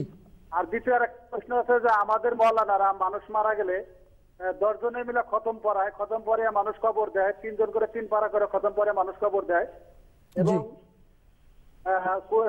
মৃত্যু ব্যক্তিকে দাফন করার পরে প্রতিদিন সকালবেলা কবরের চতুর্দিকে 10-12 জন করে লোক বসে কোরআন খতম দেয়। এটা আপনাদের আপনার মানে আমাদের মৌলানারা করে জায়েজ হিসেবে। আচ্ছা আচ্ছা, মুস্তাফিজুর রহমান সাহেব, ধন্যবাদ আপনাকে। নজির আলী সাহেবের প্রশ্ন দুটি আমরা পেয়েছি, আমি প্রশ্ন দুটি নিব। ধন্যবাদ আপনাকে। এখানে আমি দেখতে পাচ্ছি আমাকে জানানো হয়েছে আমাদের আরেক বোন লাইনে আছেন, উনি বাইরে চলে যাবেন, বলছেন আমার ফোনটা একটু নিয়ে নেন। জান্নাতুল ফেরদৌস আছেন, একজন আহমদী বোন রংপুরে। আসসালামু আলাইকুম বোন জান্নাতুল ফেরদৌস, আপনি শুনতে পাচ্ছেন? রংপুর থেকে জান্নাতুল ফেরদৌস সাহেব, আপনি শুনতে পাচ্ছেন? জি, শুনতে পাচ্ছি। জি, আপনি অনুগ্রহ করে প্রশ্নটি করুন। প্রশ্নটি করুন। জি, প্রশ্ন করব। জি জি। হ্যাঁ, নবী সাল্লাল্লাহু আলাইহি ওয়াসাল্লাম বলেন, কেউ যদি আমাকে ভালোবাসতে চাও তবে আমার কাজ হবে তোমাদের কাজ, অতএব আমি আল্লাহর খলিফা, আর তোমরা যদি আমার উম্মত হতে চাও তবে তোমরাও হবে আমার খলিফা। জি।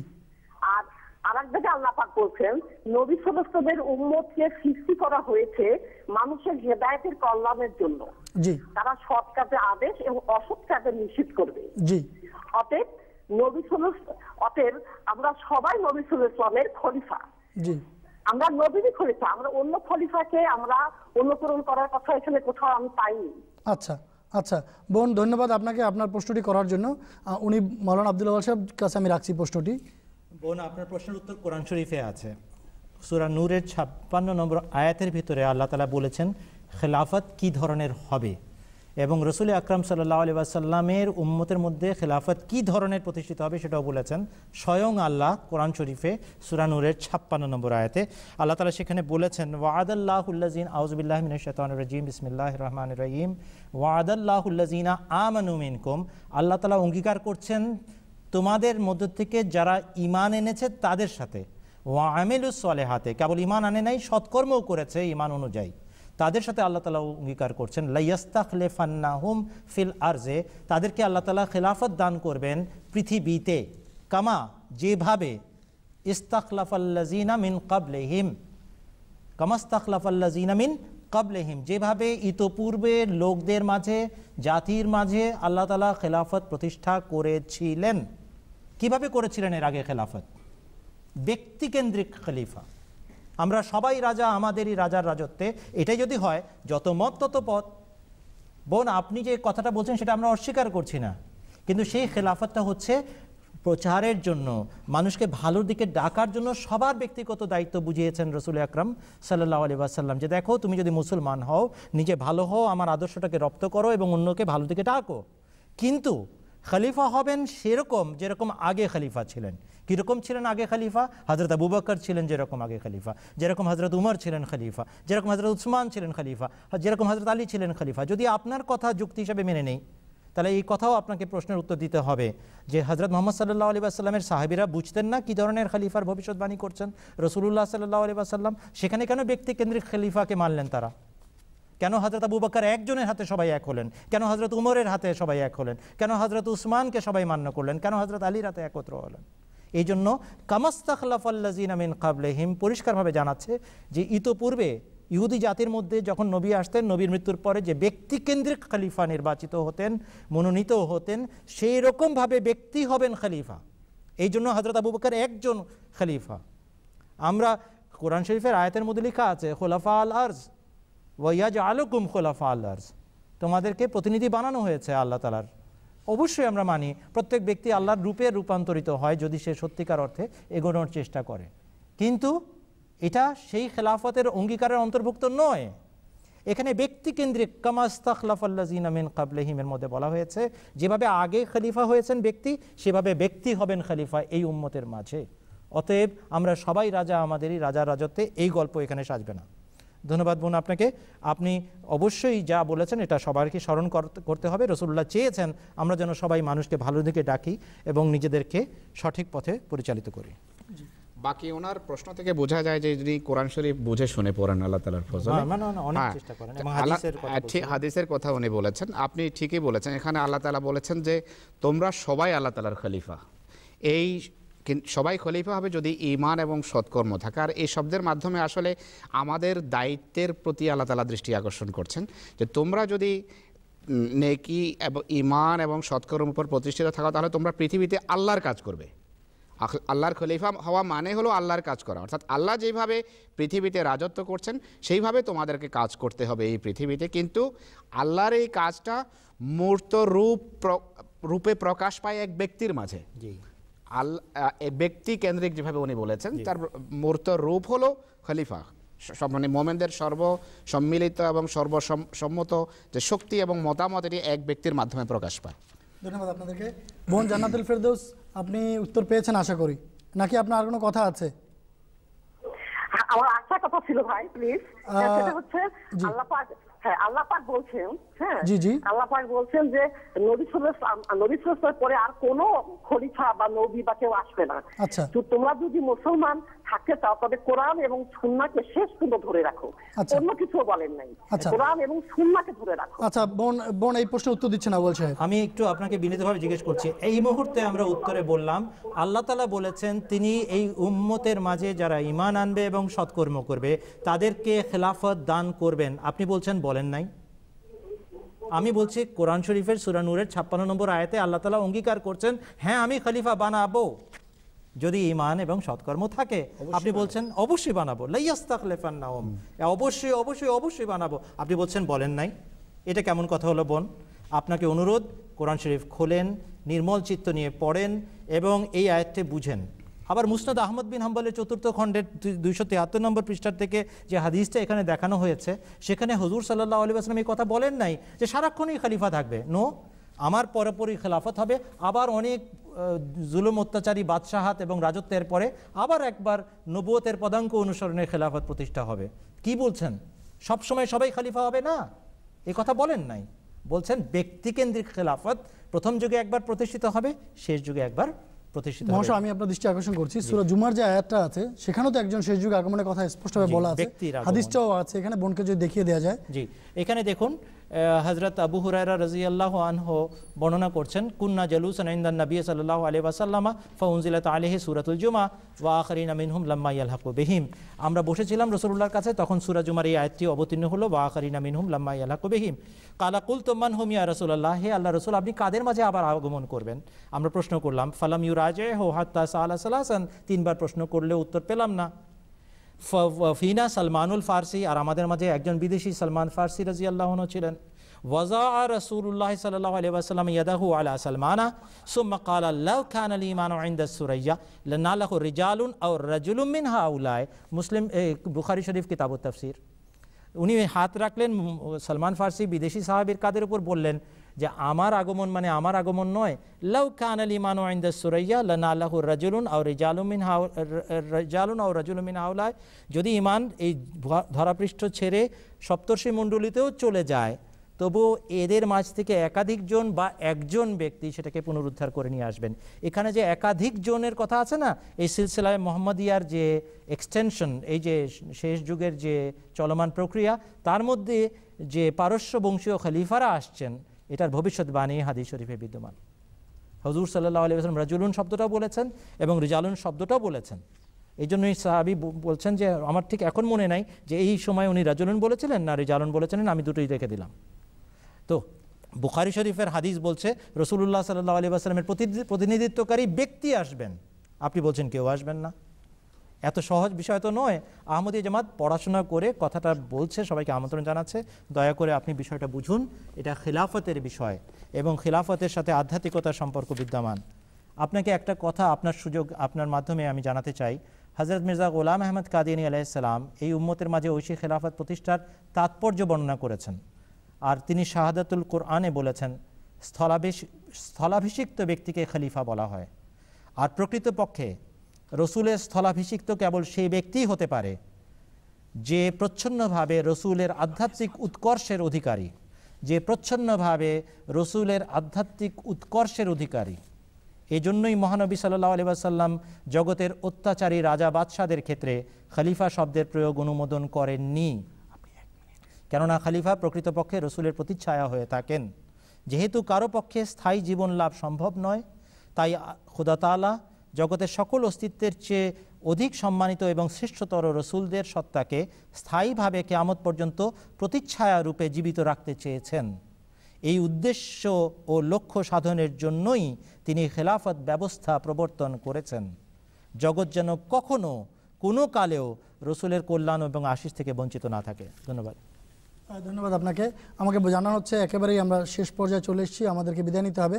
আমি শুধু নজির আলী সাহেব একটা প্রশ্ন করেছিলেন ছনটিয়া থেকে, আপনাদের মৌলানা বলেন যে ইমাম মাহদিকে না মানলে রসুলকে মানা হয় না।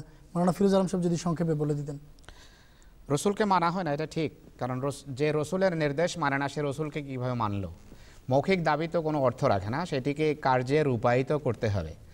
আপনি মুখে বলেন আমি রসুলকে মানি, কিন্তু অপরদিকে বলেন যে রসুলের নির্দেশের আমি তোয়াক্কা করি না, এটা তো মানা হলো না। এটি সিম্পল লজিক, সিম্পল যুক্তিতে যে কোনো মানুষ এটি বুঝতে পারে।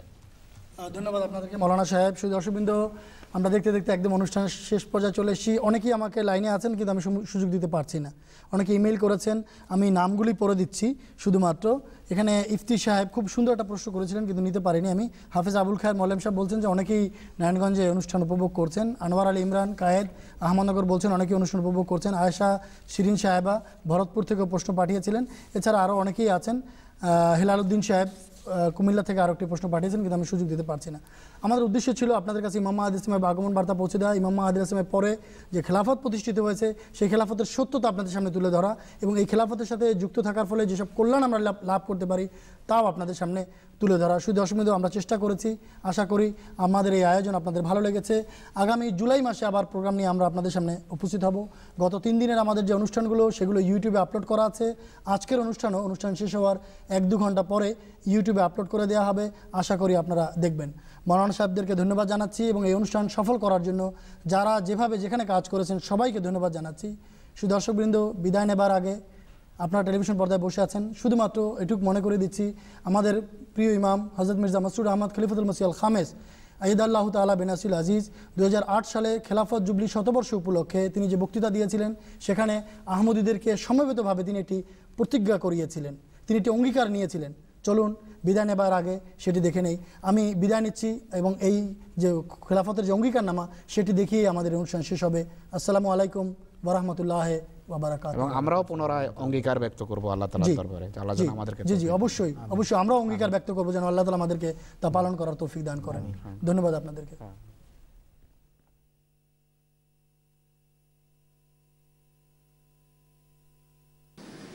আশহাদু আল্লা ইলাহা ইল্লাল্লাহু ওয়াহদাহু লা শারীকা লাহু ওয়া আশহাদু আন্না মুহাম্মাদান আবদুহু ওয়া রাসূলুহু।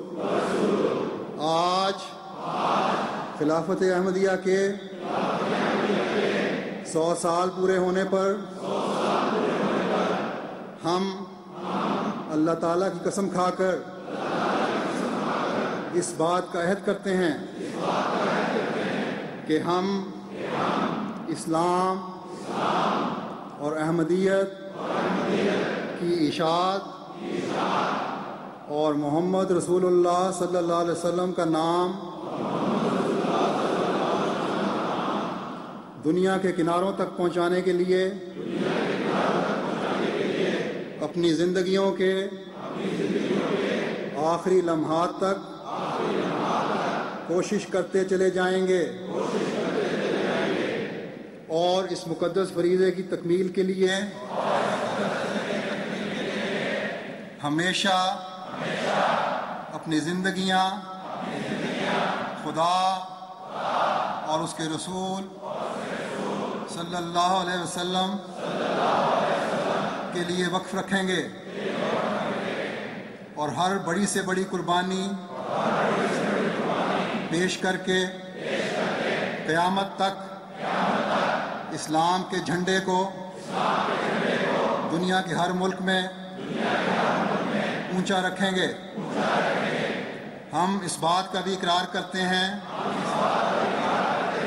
कि हम निज़ाम खिलाफत की हिफाजत और उसके इस्तेहकाम के लिए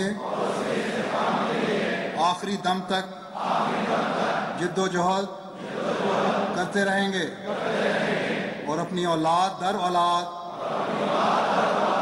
को हमेशा खिलाफत से वाबस्ता रहने और उसकी बरक़ात से मुस्तफ़ीज़ होने की तलकीन करते रहेंगे ताकि क़यामत तक खिलाफत अहमदिया महफूज चली जाए और क़यामत तक सिलसिला अहमदिया के ज़रिए इस्लाम की इशाअत होती रहे और मोहम्मद रसूलुल्लाह सल्लल्लाहु अलैहि वसल्लम का झंडा दुनिया के तमाम झंडों से ऊंचा लहराने लगे। ए खुदा तू हमें इस अहद को पूरा करने की तौफीक अता फरमा। अल्लाहुम्मा आमीन, अल्लाहुम्मा आमीन, अल्लाहुम्मा आमीन। अऊज़ु बिल्लाहि मिनश शैतानिर रजीम। वक़ुलिल हक़्क़ु मिर रब्बिकुम फमन शाअ फल्युमिन वमन शाअ फल्यकफुर।